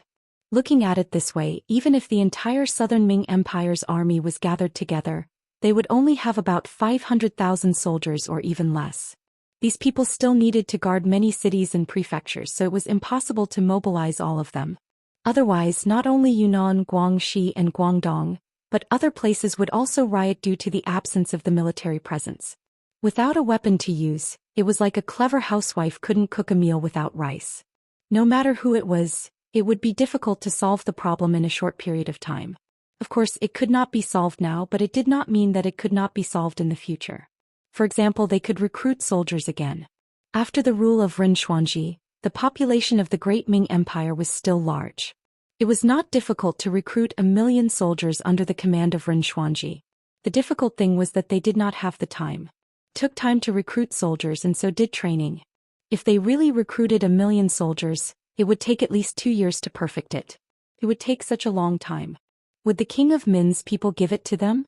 What if they killed their way over during this time? The situation would be even more chaotic. Even if it was too late to recruit soldiers, there was another way that might work. It was to ask for help from Baiming. Today, Baiming did not have any wars because of geographical reasons. And it was said that they had just recruited a lot of soldiers and were training. They should have extra soldiers. If they could borrow 500,000 soldiers from them, the problem of the king of Min could be solved. But the problem was, would they agree? If they really borrowed 500,000 soldiers, would they listen to Ingzong? Don't turn the spearhead and charge to Nanjing. That would really be diverting the calamity. Don't think that Baiming wouldn't do such a thing. Why did the king of Shiping not go all out for a long time? Wasn't it because of them? It was because of their interference that the situation in Yunnan changed. The king of Min's strength was getting stronger and stronger, and now he occupied 3 provinces. It was too late to recruit soldiers, and asking for help was not reliable. No wonder the 5 ministers bowed their heads in silence. They really did not have a better way. Zhou Qian was disappointed when he saw the long silence. What's wrong? My beloved subjects, is there really no hope for our Southern Ming dynasty? Are we really going to hand over the country our ancestors left to us? If that's the case, how am I supposed to face my ancestors? As he spoke, Zhou Qian's eyes actually welled up with tears, an extremely sorrowful appearance. We are incompetent. Wang Zhou and the other 4 important officials saw the emperor's actions and were so frightened that they hurriedly got up and knelt on the ground. People always say that if a minister is incompetent, then a monarch is tyrannical. Even the ruler of a country was forced to shed tears, so how could the subjects not be terrified? Zhou Xian was moved, but the ministers couldn't do anything about it. This made him even sadder. His heart seemed to be dripping blood when he saw the important ministers kneeling on the ground one after another. He had called a few important ministers over in order to find a chance to strike back. Could it be that there was really no other way? The Minister of Revenue Wang Zhou knelt on the ground. The Minister of Personnel Qin Sun knelt on the ground. The Minister of Justice Zhou Xian knelt on the ground. The Minister of War Kuang Yi did not kneel on the ground. Zhou Xian thought his eyes were playing tricks on him, but when he looked again and saw that Kuang Yi was not kneeling on the ground, his eyes lit up. He suddenly stood up and asked with an anxious expression, "Minister Kuang, do you have a good plan?" "I don't dare to say that there is a good plan, but there is a way. If it works, it can buy us some time," Kuang Yi said with some uncertain evidence. "By time?" Zhou Xian seemed to be confused. "Is by time? Our southern Ming dynasty has not been in a war for a long time, and our population is flourishing. As long as the emperor issues an imperial edict to recruit a large number of soldiers, it will not be long before we have an additional 1,000,000 soldiers. However, this will take some time. Right now there's only one person who can buy us some time." "Who is it?" Zhou Xian's expression was incomparably nervous when he heard that there were still people and soldiers that could be used. He asked with hope in his eyes, as if he was afraid that Kuang Yi would not tell him the answer if he asked too late. "The Duke of Loyalty Yang Chendong." Kuang Yi did not make Zhou Xian wait for long. He firmly said a name. When the name was said, the other ministers who were looking at Kuang Yi also raised their heads in shock. Then, as if they thought of something, they slowly lowered their heads. Yang Chendong, the person who had once saved Ingzong on the battlefield, had become a taboo existence at a certain level. No one knew the reason for this. Perhaps it was because he was too capable, or perhaps it was because he was too good at fighting. However, such a person did not completely submit to the emperor. It was no wonder that everyone avoided talking about him. As a result, when Yang Chendong took action to deal with the Huang bandit army in Guangdong, no one in the imperial court was willing to speak up for him. It was as if everyone had a tacit understanding and did not ask about this person. This was like getting rid of a donkey after it had outlived its usefulness. Now that he had encountered another big problem, someone had actually mentioned Yang Chendong. If he were to use him at this time, would he accept it? Would he agree? These were naturally the thoughts of the ministers. This matter was in Zhou Xian's heart, but he had more considerations. He knew about Su Moner's matter. Although he did not appear from the beginning to the end, he had already tacitly approved of Commander Menda's actions. This could not be denied. In other words, he also had thoughts of killing Yang Chendong. There was no familial love in the eyes of the imperial family. This was something that everyone knew. However, the actual situation was not only that there was no kinship, but also that it was difficult for gratitude to exist. Since ancient times, how many officials had saved the emperor's life, but in the end, how many of them had a good ending? As the saying went, it was fine to share weal and woe, but it was hard to say if one could share joy. Even if Yang Chendong had saved Ingzong's life, even if he had contributed greatly to the South Ming Empire, just based on the fact that he was good at fighting but was unable to become a loyal minister, there was no room for discussion about killing him. Under various circumstances, Zhou Xian tacitly approved of Commander Menda's actions. Moreover, he had received a secret report from the embroidered uniform guards saying that Su Moner had succeeded. Yang Chendong had been staying in the military camp, using the excuse of recuperating and so on. When he heard this news, Zhou Xian could not help but feel a trace of sympathy in his heart. However, after a while he forgot about this matter. Perhaps in his eyes, saving his life was not important. What was important was his throne and whether or not he could inherit the country left behind by his ancestors. It was because he had already sentenced Yang Chendong to death in his heart that this person had long disappeared from his mind. Thus, when the situation was critical, he did not think of this person. Now that he heard Kuang Ye's reminder, doubt appeared in his heart. Could it be that Yang Chendong was not dead? If he was not dead, he could make good use of it now. Beloved official Kuang, where is he now? After Zhu Qixian's thoughts returned to normal, he asked with hope. Replying to your majesty, the Duke of Zhongdan is currently outside Gaozhou Prefecture in Guangdong. I heard that he is sick and is currently recuperating. Over there, my Ministry of War's Guan Ying, Embroidered Uniform Guards Steward Wei Guang, and Guangdong Guards Commander General Ma Wei are all there. Kuang Yi replied in a low voice and gave a simple description of the situation over there. As for why those people were there, the emperor should be very clear about it. Oh, Jin remembers now.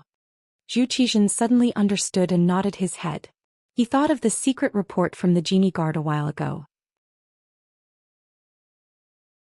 It said that Wei Guang was thinking of ways to persuade the mercenaries to work for him. At that time he also thought that this was a good idea.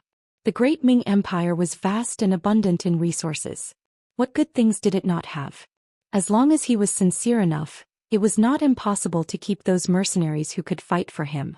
However, he did not receive any secret reports in such a long time. It seemed that the progress of the matter was not smooth. If it was not smooth, then it was good.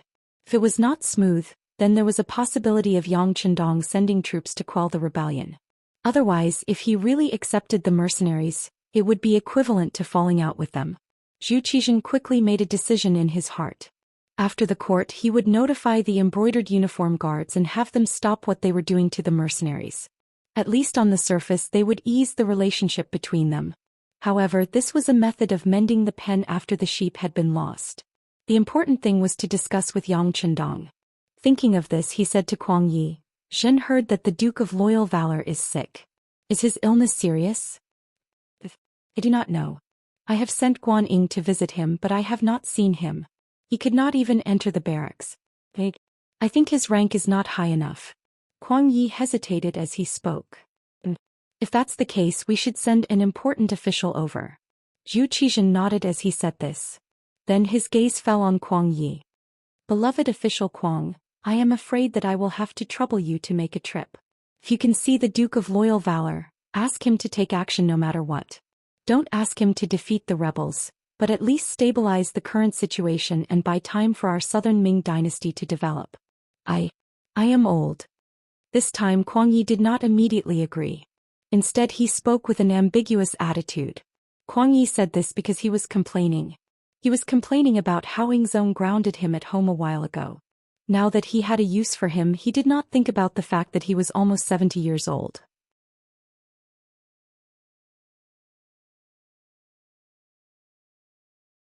Chapter 4:18. When the word old was mentioned, one could see that Yingzong's face instantly turned green. Ahem, how can Minister Kuang say that? Your body is healthy, so I think it's good. Didn't you tell me to rest at home a while ago? You should be fine now. I'm still not feeling well. Moreover, Gaozhou Prefecture is very far from Nanjing. I can't guarantee that I can get there quickly. When Kuang Yi saw that Zhu Qixian had a guilty look on his face when he mentioned his illness, he felt pity for him and his heart softened. However, when he considered the long journey, he was afraid that he would make a mistake and instinctively wanted to refuse. It's fine. You can take a carriage there. I will arrange for the relay stations along the way. Kuang Yi listened to the announcement. Zhu Qixian was afraid that if he continued to delay, Kuang Yi would find another excuse. Thus he said in a firm tone, Minister of War Kuang Yi is an experienced strategist. As my right-hand man, you will be conferred the title of Grand Tutor of the Crown Prince and also the Minister of War. He was conferred an official just like that. The Crown Prince's junior tutor was one of the 3 orphans. At the same time he was a secondary grade 1 official and also the Minister of War.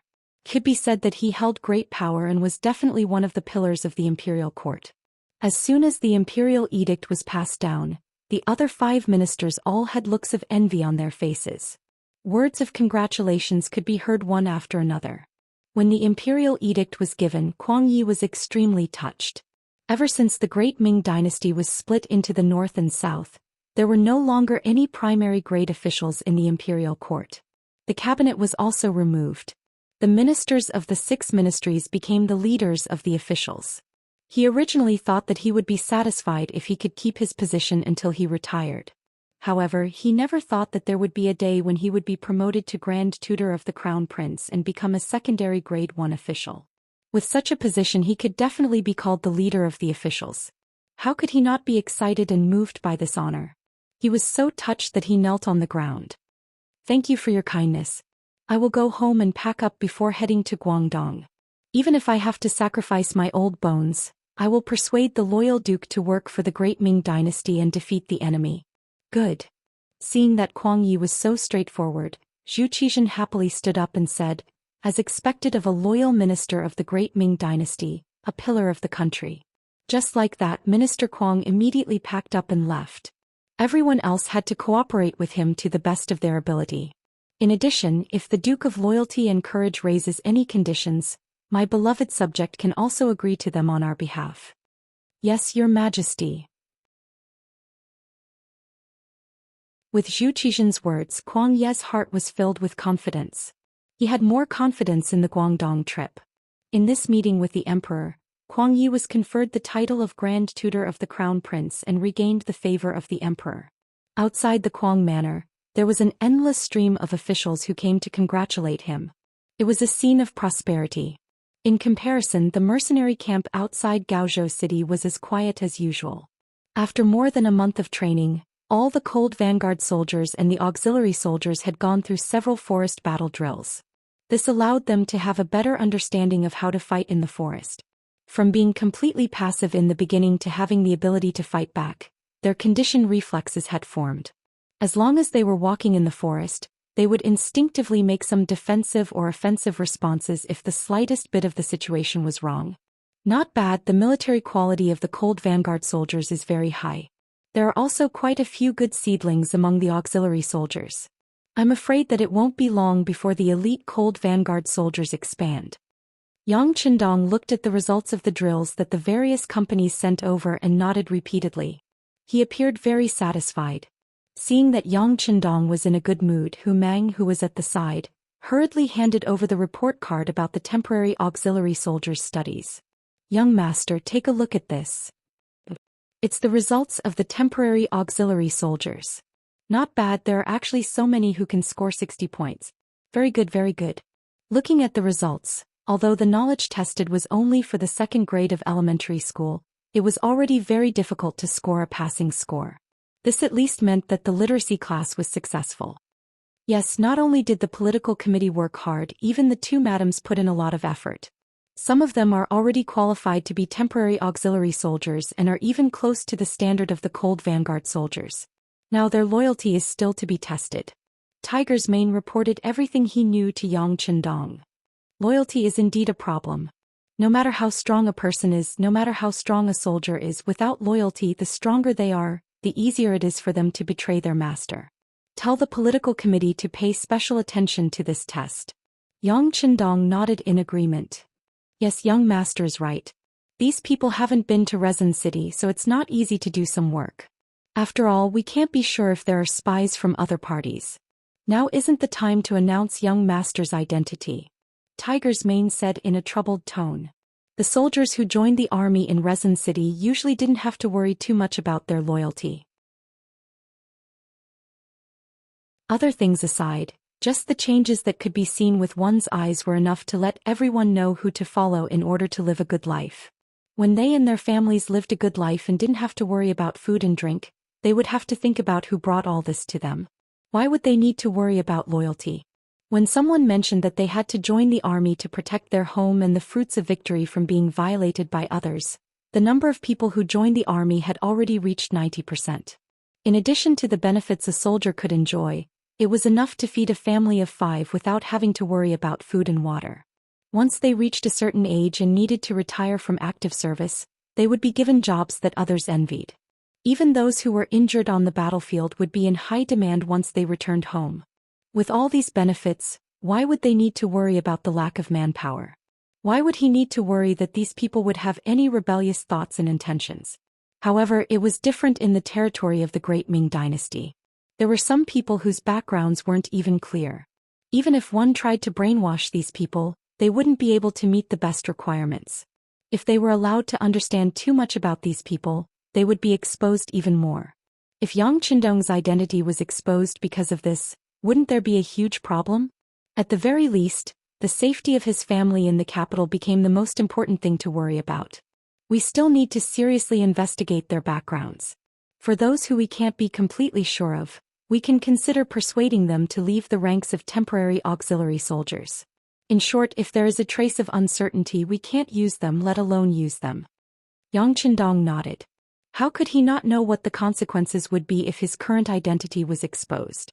At that time, even if he didn't rebel, others would say that he had rebelled. Why didn't he just become a subject of the great Ming dynasty? Why did he suddenly raise so many soldiers? If he really became a Sima Zhao, everyone would know about it. However, many times what one feared would happen. Just as Yang Qindong and Tiger's Mane were discussing the loyalty of the temporary auxiliary soldiers, the deputy director of the security bureau, Yang San, hurriedly came looking for them. Panting, Yang San's appearance gave Yang Qindong a very bad feeling. Normally, Yang San's physical fitness was not bad. Under normal circumstances, even if he ran 10 kilometers, he would not be so out of breath. However, now that he was acting like this, it could only mean one thing. Something big must have happened. Young master, things are not good. One of our auxiliary soldiers has been captured. As expected, just as Yang San steadied himself, a very bad news came out of his mouth. What exactly happened? Yang Qindong asked with an unfriendly expression. It's like this.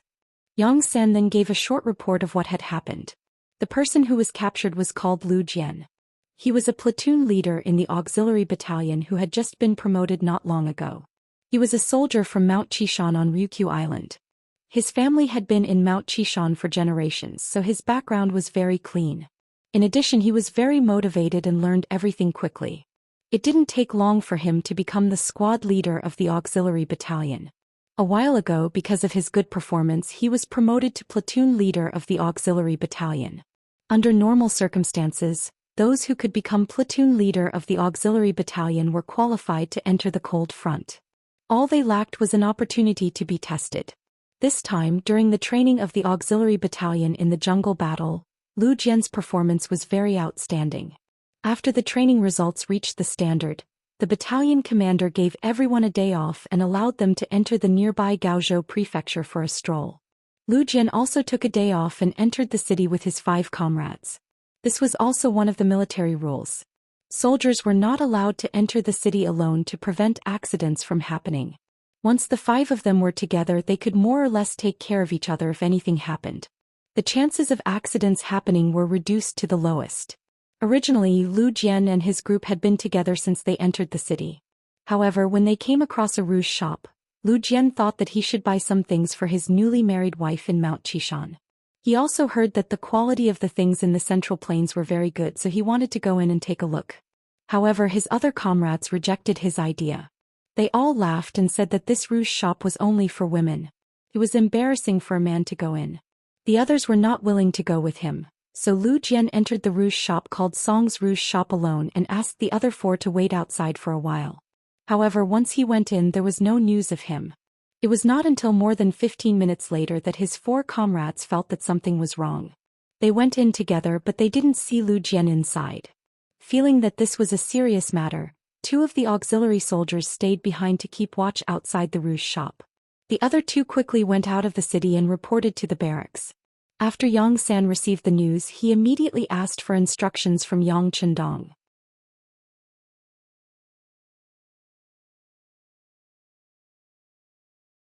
Chapter 419. Young Master Platoon Leader Zhou Xian is an auxiliary soldier who joined from Qishan. He knows a lot of things. If anything happens to him, I'm afraid the consequences will be unthinkable. After Yang San finished speaking, he reminded him softly. Tiger's Mane's expression was also nervous, as if he was afraid that Yang Qindong didn't understand. He added, Young Master, to be able to become a platoon leader of an auxiliary soldier, he basically knows your true identity. I know. Yang Qindong nodded heavily. But you shouldn't underestimate our soldiers. Since he can become a platoon leader, I'm sure that soldier Zhou Xian is a person with a strong will. We must all have confidence. Of course, just in case they had to find the person, and the sooner the better. How about this? Let's enter the city and see who has the guts to capture our people. After he finished speaking, Yang Qindong's eyes were already spitting out cold flames of anger. Could be seen that he was really angry this time. This wasn't as simple as capturing his people. The person behind the scenes probably wanted to know the true strength of the mercenaries. Young master, tell others that you're sick. When Tiger's Mane heard that Yang Qindong was going to personally go, he said worriedly, besides, to find someone, young master doesn't need to do it himself. I can go. You can't, at least not now. Yang Qindong shook his head decisively. It wasn't that he didn't trust Tiger's Mane, but Tiger's Mane's identity to the outside world was only his own servant. He didn't have any official position. If he went like this, it would be very inconvenient. He wasn't. Even if he didn't have the identity of an imperial envoy, he was still a loyal duke of the great Ming dynasty. Even if this title was given by Dai Zong and some people in the southern Ming dynasty didn't recognize it, he still had the identity of a loyal duke. As for telling others that he was sick, it was very simple. He just had to appear weak. It was also a good opportunity to see how those who wanted to harm him would react when they saw him like this. After Yang Qindong made up his mind, Tiger's Man and Yang San knew that they couldn't stop him, so they quickly went to prepare. Since they even dared to capture auxiliary soldiers, they had to be prepared to fall out with them at any time. This time they couldn't bring fewer soldiers into the city. Gaozhou Prefecture. There was an inconspicuous courtyard in the city. Broken walls could be seen everywhere, reminding people that this place had experienced a war not long ago. Courtyards like this could be seen everywhere in the city. After the Huang bandit army raided Gaozhou Prefecture twice, this place had long been emptied out. No one knew where the original owner had gone. This ownerless courtyard had now become the place where the embroidered uniform guards worked. Before this, Wei Guang had arranged for people to dig a cellar here. Thus, Lu Jian's kidnapping wasn't a coincidence. It was premeditated. It was just that his luck wasn't good and he just happened to be the target and kidnapped. In the courtyard, Wei Guang stood there in his embroidered guard uniform. Beside him was a subordinate who wasn't very tall. At this moment he was explaining something with a bitter face. You didn't say anything? Didn't we allow you to use your methods? Wei Guang's brows furrowed and he seemed very displeased. Boss, this brat's skin is rough and his flesh is thick. He's very tight-lipped. If we didn't discover him in time, he would have bitten his tongue and killed himself. I think we should slow down and not be too hasty. When the short brat explained this, a trace of envy appeared on his face. Biting his tongue and killing himself? What a tough guy. Wei Guang was also shocked by this news. He sucked in a breath of cold air and said, Lucy, keep an eye on this person. If we really need to slow down, think of a way to send him out of the city. You have to know that he's a mercenary. Once someone finds out that he was captured by us, I'm afraid we'll all have to bear the consequences. Boss, it can't be. We're the embroidered uniform guards. We don't need a reason to capture people. Even if they find out, what can they do to us? Lucy's face was full of disbelief. Maybe they can't do anything to us? Or maybe they won't even care about losing a person. But no matter what, we still need to be prepared. How about this, you go and arrange it. Try your best to send him out of the city and find a safer place. Wei Guang didn't know why, but his right eye suddenly twitched twice. When he spoke these words, he was especially careful. Boss, there's urgent news. Another embroidered uniform guard quickly ran into the courtyard. What's the rush? Where's the steadiness I usually tell you to be? When Wei Guang saw that his subordinates didn't have any discernment and were so rash, a fierce look flashed across his face. Boss, the mercenaries have entered the city. I heard that the Duke of Loyalty has also entered the city. The embroidered uniform guard ignored Wei Guang's displeased look and told him the news he just received in one breath. What? Wei Guang, who was pretending to be absent-minded, suddenly froze when he heard this sentence. Then, as if he remembered something, he grabbed the collar of his subordinate and said, What did you just say? Repeat it again. With his collar grabbed, the embroidered uniform guard found it difficult to breathe. At this moment he didn't dare to resist. Instead he forcefully repeated, The mercenaries have entered the city. Looking at their grandiose appearance, I'm afraid there are no less than 2,000 of them. Among them there's also a very luxurious carriage. I heard from others that it's the Duke of Loyalty's personal carriage. Bastard, how could this be? With a sudden force, Wei Guang let go of the embroidered uniform guard's big hand. Then he fiercely stomped his foot and glared at Lucy as he said, "Don't move first. Let me go take a look first. That's right, instruct the people here to keep their eyes open. Once they find something wrong, kill them. In short, don't leave any evidence behind." Seeing that Wei Guang was so anxious, Lucy didn't dare to be negligent and immediately nodded. "Boss, don't worry.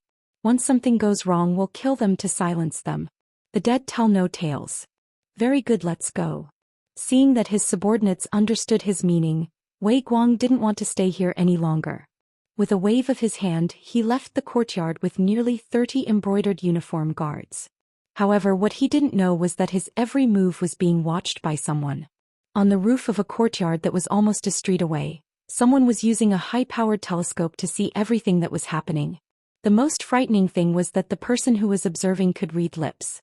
In other words, the conversation between Wei Guang and Lucy was also clearly heard by someone else. "Young master's really amazing. He actually thought that it might be the embroidered uniform guards and arranged for us to follow Sir Xianxia. Hehe, now that we know that Lu Jian is here, it's easy to handle." Tai Hu put down the high-powered telescope in his hand and revealed a fierce face. The captain of the Wolf Fang Special Forces, Tai Hu, was the one who could read lips and had been observing everything that was happening in the courtyard. In fact, not only Tai Hu, but also the other 19 members of the Wolf Fang Special Forces were proficient in lip reading. This was also the special requirement that Yang Qindong had for them. Since they were the elites of the elites, not only did they have the most advanced weapons in their hands, but they also had to be able to rely on their own abilities. Tai Hu said confidently, but in the eyes of the extremely thin team member beside him, he couldn't help but worry. "Tiger King, the 6th young master, said that the embroidered uniform guards are not weak. You must not be careless. Although Wei Guang is gone now, there are at least 10 embroidered uniform guards around. If you are not careful, Lu Jian's life will be lost. If something happens to him, our mission will be considered a failure." "Nonsense, this captain doesn't know this point. Do I need you to remind me? Alright, Skinny Monkey, hurry up and arrange the mission. Let King Kong, Violent Ape, Silverhand and Steel Leg get ready. Also, inform Captain Bai Zhua of the Ghost Sniper team. Tell them that the opportunity to contribute and kill the enemy has come." Tai Hu said as he slapped the man with the nickname of Skinny Monkey. Skinny Monkey retreated as if he was flying backward. In just a blink of an eye, Skinny Monkey had retreated at least 4 meters away, which also allowed him to avoid Tai Hu's slap. It was obvious that this was not the first time something like this had happened. Skinny Monkey, who had retreated far away, heard that Tai Hu wanted to cooperate with the Ghost Sniper team to complete the mission. He knew that his captain was very careful in doing things even though he said it happily. His heart was relieved. "Alright, Tiger King, please wait for a moment. I will go and inform them now." Skinny Monkey, who had finished speaking, disappeared from the roof after a few ups and downs. It gave people the feeling that he was moving so fast that it was as if he was teleporting. Gaozhou Prefecture Government Compound. This place was completely surrounded by the mercenaries. Among them there were a few Ming soldiers who were unwilling to submit and wanted to resist. Following that, they were showered with blows from the mercenaries. They thought that they were strong, but when faced with the angry elite Lung Feng, they were no different from children facing adults. "What are you doing? What are you doing? Are you trying to rebel?" The sudden attack caught the Ming army off guard. A few of the centurions of the Ming army shouted aggressively, wanting to use their power to suppress the enemy. Bang bang bang bang. What greeted this voice was a few powerful fists. The centurions who were shouting just now were soon swollen like pigs. Even when they spoke, their voices were no longer as clear and precise. "What's going on? Everyone stop." The commotion here quickly attracted the attention of others. Following that, a loud shout was heard. General Yu Guang, who was fully clad in armor, appeared. When he saw that the people who were beaten up were all his subordinates, even the whiskers on his lips could not help but tremble a few times. "Who was the one who attacked just now? Who is it? Stand out if you have the guts."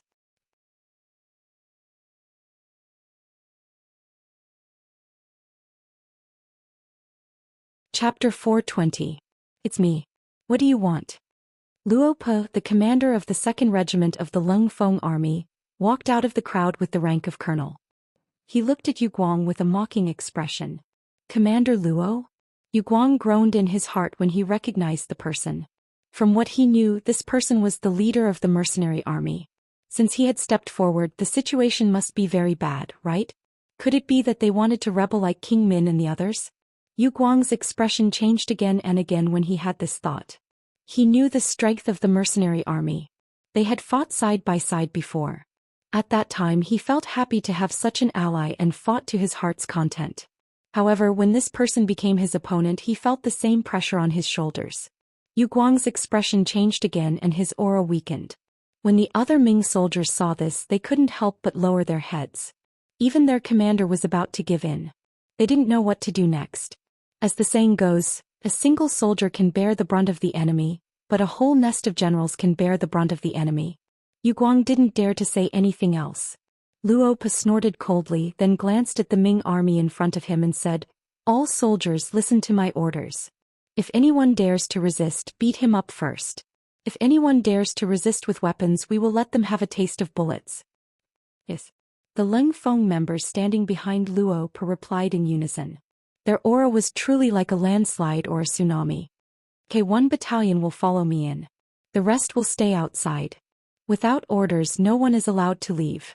After giving the order, Luo Pa strode into the government office. Wherever he went, the Ming soldiers who were originally blocking his way would all move out of his way, afraid that they would provoke him and get beaten up for nothing. Yu Guang originally wanted to stop Luo Pa, but when he saw the murderous aura in his eyes, his legs went soft. He didn't doubt that if he dared to block him, Luo Pa would really kill him. Wasn't Xiaoqing's general Jia Ping killed by Yang Chendong? After the incident, the imperial court did not say anything. Could it be that his life was more valuable than others? Yu Guang unconsciously retreated. The other Ming soldiers also retreated with him. It was not until they reached the gates of the inner courtyard that a shout came from behind them. Only then did the Ming soldiers, whose morale was already extremely low, stop. "What's going on? What are you all doing?" The voice behind Yu Guang was like the sound of nature to him, causing him to involuntarily stop in his tracks. Following which he quickly turned around. "General Ma, the mercenaries suddenly surrounded our magistrate's office. This general tried to reason with them, but they actually attacked us. General, please uphold justice for our brothers. General, please make the decision." The other Ming soldiers followed suit, looking as if they had been greatly wronged. Useless. When Ma Wei saw that Yu Guang only knew how to complain, he couldn't help but feel angry. He thought to himself, if they can attack, can't you guys fight back? However, he naturally couldn't say such words. After all, the mercenaries were considered allies. Moreover, he still wanted to recruit them for his own use. If he really said such words, it would be impossible to recruit them. But no matter what kind of plan he had in mind, since the mercenaries had come knocking on his door, he still had to show his toughness. Otherwise, wouldn't he be looked down upon by others? After softly reprimanding Yu Guang, Ma Wei's gaze landed on Luo Pa. Following which he sneered, "Isn't this Commander Luo? What's going on? What happened to provoke you to bring an army to surround my magistrate's office? If you can't give me an explanation for this matter, even if you are mercenaries, you will still have to pay the price." Looking at Luo Pa, who was chatting enthusiastically with everyone a while ago, General Ma Wei put down his pride. At that time he wanted to recruit Luo Pa and wanted some temporary auxiliary soldiers to join his side. Naturally, he could say any kind of soft words and lower his head to anything. However, it was different now. The other party had already killed their way to him. If he still lowered his head, he would be seen as weak. Pay the price. I think you are the ones who have to pay the price. Facing Ma Wei, who was about to flip out, Luo Pa didn't have the slightest bit of fear. He still had his head held high. "What? Do you really think you are invincible? Please remember, this is the Southern Ming Empire's territory. How can you be so arrogant in our territory?" Men surround them. Ma Wei saw that Luo Pa still didn't give up even after he had stepped forward. He immediately became angry. No matter what, he was still a general of the Guangdong Guards, a dignified third-grade military general. Since he didn't give him any face, so what if he fought to the death? Lord Guan and Wei Guang have arrived. Just when Luo Pa was about to retaliate and the soldiers on both sides were about to go to war, a shout came from outside the door. Then Guan Ying and Wei Guang each brought a few subordinates into the courtyard. "You came at the right time." The arrival of these two people made Ma Wei sigh in relief. Just now he was the only one who had to maintain the situation. Now that these two people were here, there was someone to discuss what to do. Most importantly, if something happened, there would be someone to take the blame. You came at the right time. To Ma Wei's surprise, Luo Po wasn't afraid when he saw the arrival of these two people. Instead, he looked very happy. He even waved his hand and let Leng Feng, who was guarding here, open a path for the two people to lead the soldiers into the courtyard. Guan Ying and Wei Guang. One was an official of the Ministry of War and the other was a Guang of the Brocade Guards. They didn't usually stay in the government office. They came after receiving the news. As the two walked into the courtyard, they frowned and looked at their surroundings with a puzzled expression. What is going on? Commander Luo is also here? I don't know if you can give a reasonable explanation. Even if we treat the mercenaries as friends and allies, you can't do things that hurt each other's feelings for no reason. Guan Ying was still calm and wasn't very angry. Instead, he narrowed his eyes and asked. No one knew what he was thinking. Guan Ying was very clear about the combat strength of the mercenaries. There were only 1,000 Ming soldiers in Gaozhou. If they really fought, they wouldn't even be enough to fill the gaps between the enemy's teeth. But even so, even if he lost, he didn't lose. Even if he died, he would be a ghost who understood the situation. Just as Guan Ying finished speaking calmly, Wei Guang opened his mouth and said, What is going on? Can't you see? Moving soldiers into the city without orders is already a violation of the laws of the Ming dynasty. No matter what the reason is, we can't let it go. This was a preemptive strike. Wei Guang, who knew what he had done, spoke in an interrogative tone. He wanted to muddy the waters and put the blame on the other party first. In this way, he would have the initiative in his hands. When Guan Ying heard Wei Guang's words, he frowned. This was clearly putting the blame on them. Wouldn't this be forcing the mercenaries to do something extreme? If this was the case, no one present would be in a good mood. Especially since the Min King's faction was very powerful. Even Guangdong was divided into two. If they were to create such a powerful enemy like the mercenaries, the southern Ming dynasty would really be finished. This was no longer a matter of face. It was a matter of whether the southern Ming dynasty could survive or not. Guan Ying was naturally careful. He glared at Wei Guang, warning him not to speak carelessly. Then he looked towards Luo Po and said, Commander Luo, this official believes that there must be a reason for you to come here and mobilize so many people. However, may I know what it is for? Seeing that Guan Ying's words were still considered polite, Luo Po nodded. All right, since Lord Guan wants to get to the bottom of this, then this commander will tell you. Just over 2 hours ago, one of our mercenary soldiers went missing in the city. This is a provocation to our mercenary army. You must give us an explanation for this matter. Otherwise, we can only investigate it ourselves.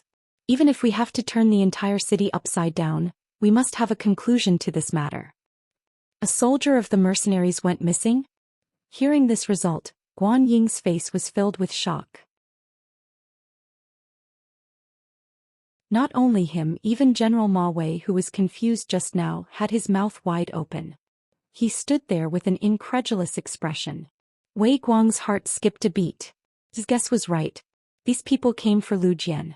However, he didn't expect that they would mobilize so many people just because one person went missing. Presumably, that person must know a lot of secrets. As long as he could get through this hurdle, he would be able to obtain first-hand information about the mercenaries. Looking at it this way, all the risks were worth it. Of course, whether the matter would have the result he wanted, it would depend on whether he could get through this hurdle or not. If he could get through it safely, then everything would be easy to discuss. Thinking of this, Wei Guang took half a step forward. He pointed at Luo Po and said, What? You lost one person and you come looking for us? What kind of logic is this? Who knows if your soldiers are deserters because they're afraid of war? We won't take the blame for this. Seeing Wei Guang jump out first, Luo Po's expression didn't change. He only said sternly, Wei Guang, please be careful with your words. Our mercenaries will not have any deserters. Don't use your subordinates' methods on us, brothers. You can't bear the consequences.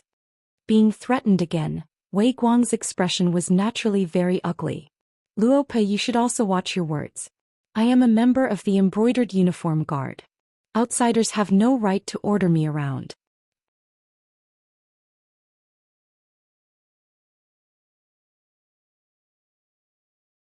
Chapter 421.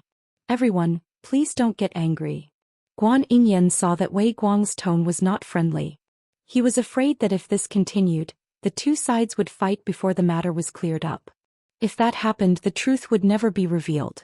Therefore he stood up and wanted to be a peacemaker. Commander Luo, Wei Guang's attitude may not be very good, but what he said is the truth. You want to search the entire city for one missing person. Isn't this too much? If the final result is that you still can't find the person you're looking for after turning the city upside down, how will you explain it then? Facing Guan Yingyan's question, Luo Pa still shook his head expressionlessly. I can't guarantee whether I can find him or not, but I'm also acting on orders. If anyone dares to stop me, then they are my enemy. It's that simple, so I hope you can make it easy. Acting on orders. The moment these 4 words were said, Guan Yingyan, Ma Wei and Wei Guang's expressions all changed dramatically. Who is Luo Pa? He was the commander of the mercenary army, the most elite commander of the Cold Front. It could be said that he was the highest officer of this mercenary army. If even he had to say that he was acting on orders, then the answer to whose orders he was acting on seemed to be right in front of them. Zhongdang Duke is here? Guan Yingyan asked as he took a deep breath in his heart. He's here. Zhongdang Duke, please. Luo Pa nodded. His task was originally to surround the 3 lords and the many Ming soldiers here. Since he had already done that, then the next stage was not his own stage, but to be handed over to the 6th young master. Following Luo Pa's loud shout, a carriage, under the protection of many able-bodied men, slowly drove into the inner courtyard from the outside. Before this, all the obstacles that prevented the carriage from moving had been cleaned up. In the cellar of the small courtyard, Lu Si, dressed in the uniform of the brocade guard, was still interrogating Lu Jian, who was beaten black and blue and covered in blood. Brother, we were still a family 500 years ago. Just say what you want to say. Why do you have to suffer like this? It really makes my heart ache. Lu Si's voice echoed in Lu Jian's ears. Lu Jian, who was tied up, opened his eyes with great difficulty. His eyelashes fluttered and he seemed to be mumbling something. Seeing that Lu Jian was about to speak, Lu Si hurriedly moved his face closer, wanting to hear what was being said. Suddenly, a mouthful of saliva flew towards his face. Completely caught off guard, Lu Si was spat all over his face. When he sensed that there was blood in the saliva, he wiped it away forcefully before glaring angrily. Brat, you're refusing a toast only to be forced to drink a forfeit. Since that's the case, don't blame me for being impolite. Next, I'll make you beg for death. Men, continue the torture. Lu Si was so enraged that he ignored Lu Jian's injuries and wanted to torture him. He wanted to see if this person was made of iron. Did he really not know what pain was? Boom. Just as he finished speaking, an embroidered uniform guard approached step by step with a thin whip that was dipped in salt water. Suddenly, the cellar door was broken from the outside. Following that, a powerful man appeared in their line of sight. The man was tall and muscular, and his muscular body gave people a feeling of explosive power. As soon as he appeared, he charged forward like a mad bull. First, the embroidered uniform guard with the whip only saw a black shadow getting bigger and bigger in his eyes. Then before he could do anything to dodge, he felt a sharp pain all over his body. It was as if all his ribs were broken at this moment. His whole body flew backwards because of this. With just one collision, he heavily injured an embroidered uniform guard. Following that, the black shadow rushed towards Lu Si. The sudden change was too fast. It was so fast that Lu Si only managed to grab the spring-embroidered saber at his waist with his right hand before his whole body flew backwards. His ears were filled with the whistling sound of the wind. Only when he hit the wall behind him did he stop. He felt as if all the bones in his body had fallen apart. With a plop, he fell to the ground. In just 2 rounds, the intruder had completely controlled the situation in the cellar. This result made everyone clap their hands in satisfaction. Then they lightly spat out 4 words, unable to withstand a single blow. The cellar door was once again opened from the outside. Wolf Fong, Captain Tai, who brought Skinny Monkey and the others out. When he saw the situation in front of him, Skinny Monkey chuckled. Not bad. Violent Ape is indeed violent. You finished the battle so quickly. It's just that these people are too incompetent. Violent Ape said unconcernedly. He looked as if he hadn't had enough fun yet. Alright, let's save them first. Then we'll capture these 2 people and bring them to the young master. Tai Hu saw that the situation had been settled. The problem in the cellar had been solved. The Ghost Shadow sniper team had taken action outside and killed all the other embroidered uniform guards. The danger no longer existed. He also let out a sigh of relief. After all, this time they were facing the elite embroidered uniform guards. Moreover, they had hostages in the hands of the other party. If they were careless, it could cause extremely serious consequences and disappoint the young master. Fortunately, the other party wasn't on guard. In addition, they were well prepared. With the help of the Ghost Sniper team, the problem was solved smoothly. At this time, Lu Si still had some strength in his body. He heard Tai Hu's voice in his ears. Immediately he shouted loudly, "I'm from the Imperial Court's embroidered uniform guards. Who are you? Who allowed you to do this? Do you know that this is a crime that will lead to the confiscation of your family's property and the extermination of your family? You talk too much nonsense." Lu Si was still shouting. Skinny Monkey had already walked over impatiently. He lifted his foot and lightly kicked Lu Si. In an instant Lu Si stopped moving. Obviously this kick had knocked him out. The inner court of the magistrate's office. As the luxurious carriage drove in, it quickly began to clear the place. All unrelated people were kicked out. Even the bodyguards beside Guan Ying, Ma Wei and Wei Guang were not left behind. Regarding this, the three naturally wanted to resist. However, when Qiuvi led the first guard team to attack Ping Yu, Ba Daojiang and the other team members attacked together, how could those people be a match for them? They were either beaten to the ground or half kneeling on the ground with bloody noses and swollen faces. In short, there wasn't a single good person. Seeing that the strength of his subordinates was so weak, Guan Ying straightforwardly ordered everyone to leave. Since they couldn't win, it was better not to test the waters. It would be embarrassing. The inner court finally quieted down. Other than the three so-called Southern Ming officials and the first guard team, there was also the luxurious carriage that had been parked there without any movement. After calming down, Guan Ying decided to face everything that had happened. He cupped his fist and asked in a very respectful tone, "Is the Duke of Loyalty in the carriage?" "It's me." After a short pause, a voice finally came from the carriage. Then the curtain was pulled open by Tiger's Mane and Beta Persei, revealing Yang Chendong, who was wearing a green robe inside. Compared to the last time they met, Yang Chendong's face was pale, his eyes were dull, and his cheekbones seemed to be protruding a little. It was as if he had completely changed into a different person. He was much older. "Duke of Loyalty? What's going on? Why are you so sick?" Seeing Yang Chendong's appearance, Guan Ying was really shocked. He asked in disbelief. "I was careless. I was poisoned a while ago. Fortunately, God blessed me. The mercenaries sent me a divine pill to detoxify the poison. That was how I managed to save my life." Yang Chendong's face was pale as he forced a smile. But what followed was a series of rapid coughs. It gave people the feeling that he had tuberculosis and would die from coughing at any time. Yang Chendong's appearance naturally shocked Guan Ying and Ma Wei. At first they thought that he was looking for an excuse to not meet them because he was sick. But after a long time they couldn't help but have all kinds of guesses. But in the end they didn't expect his condition to be so serious. It looked as if he would die at any time. On the other hand, Wei Guang's expression didn't change. On the contrary, he was secretly delighted. What was going on? He probably had the clearest judgment in his heart. This time he came to Gaozhou Prefecture to see how Yang Chendong's condition was. He didn't expect that after not getting an answer for a long time, he would see hope when he thought there was no hope. Just by looking at it, the Duke of Loyalty was indeed seriously injured. It was the result of Su Moner's attack. But what Wei Guang didn't expect was that if she attacked, he should be dead. How could he still be alive?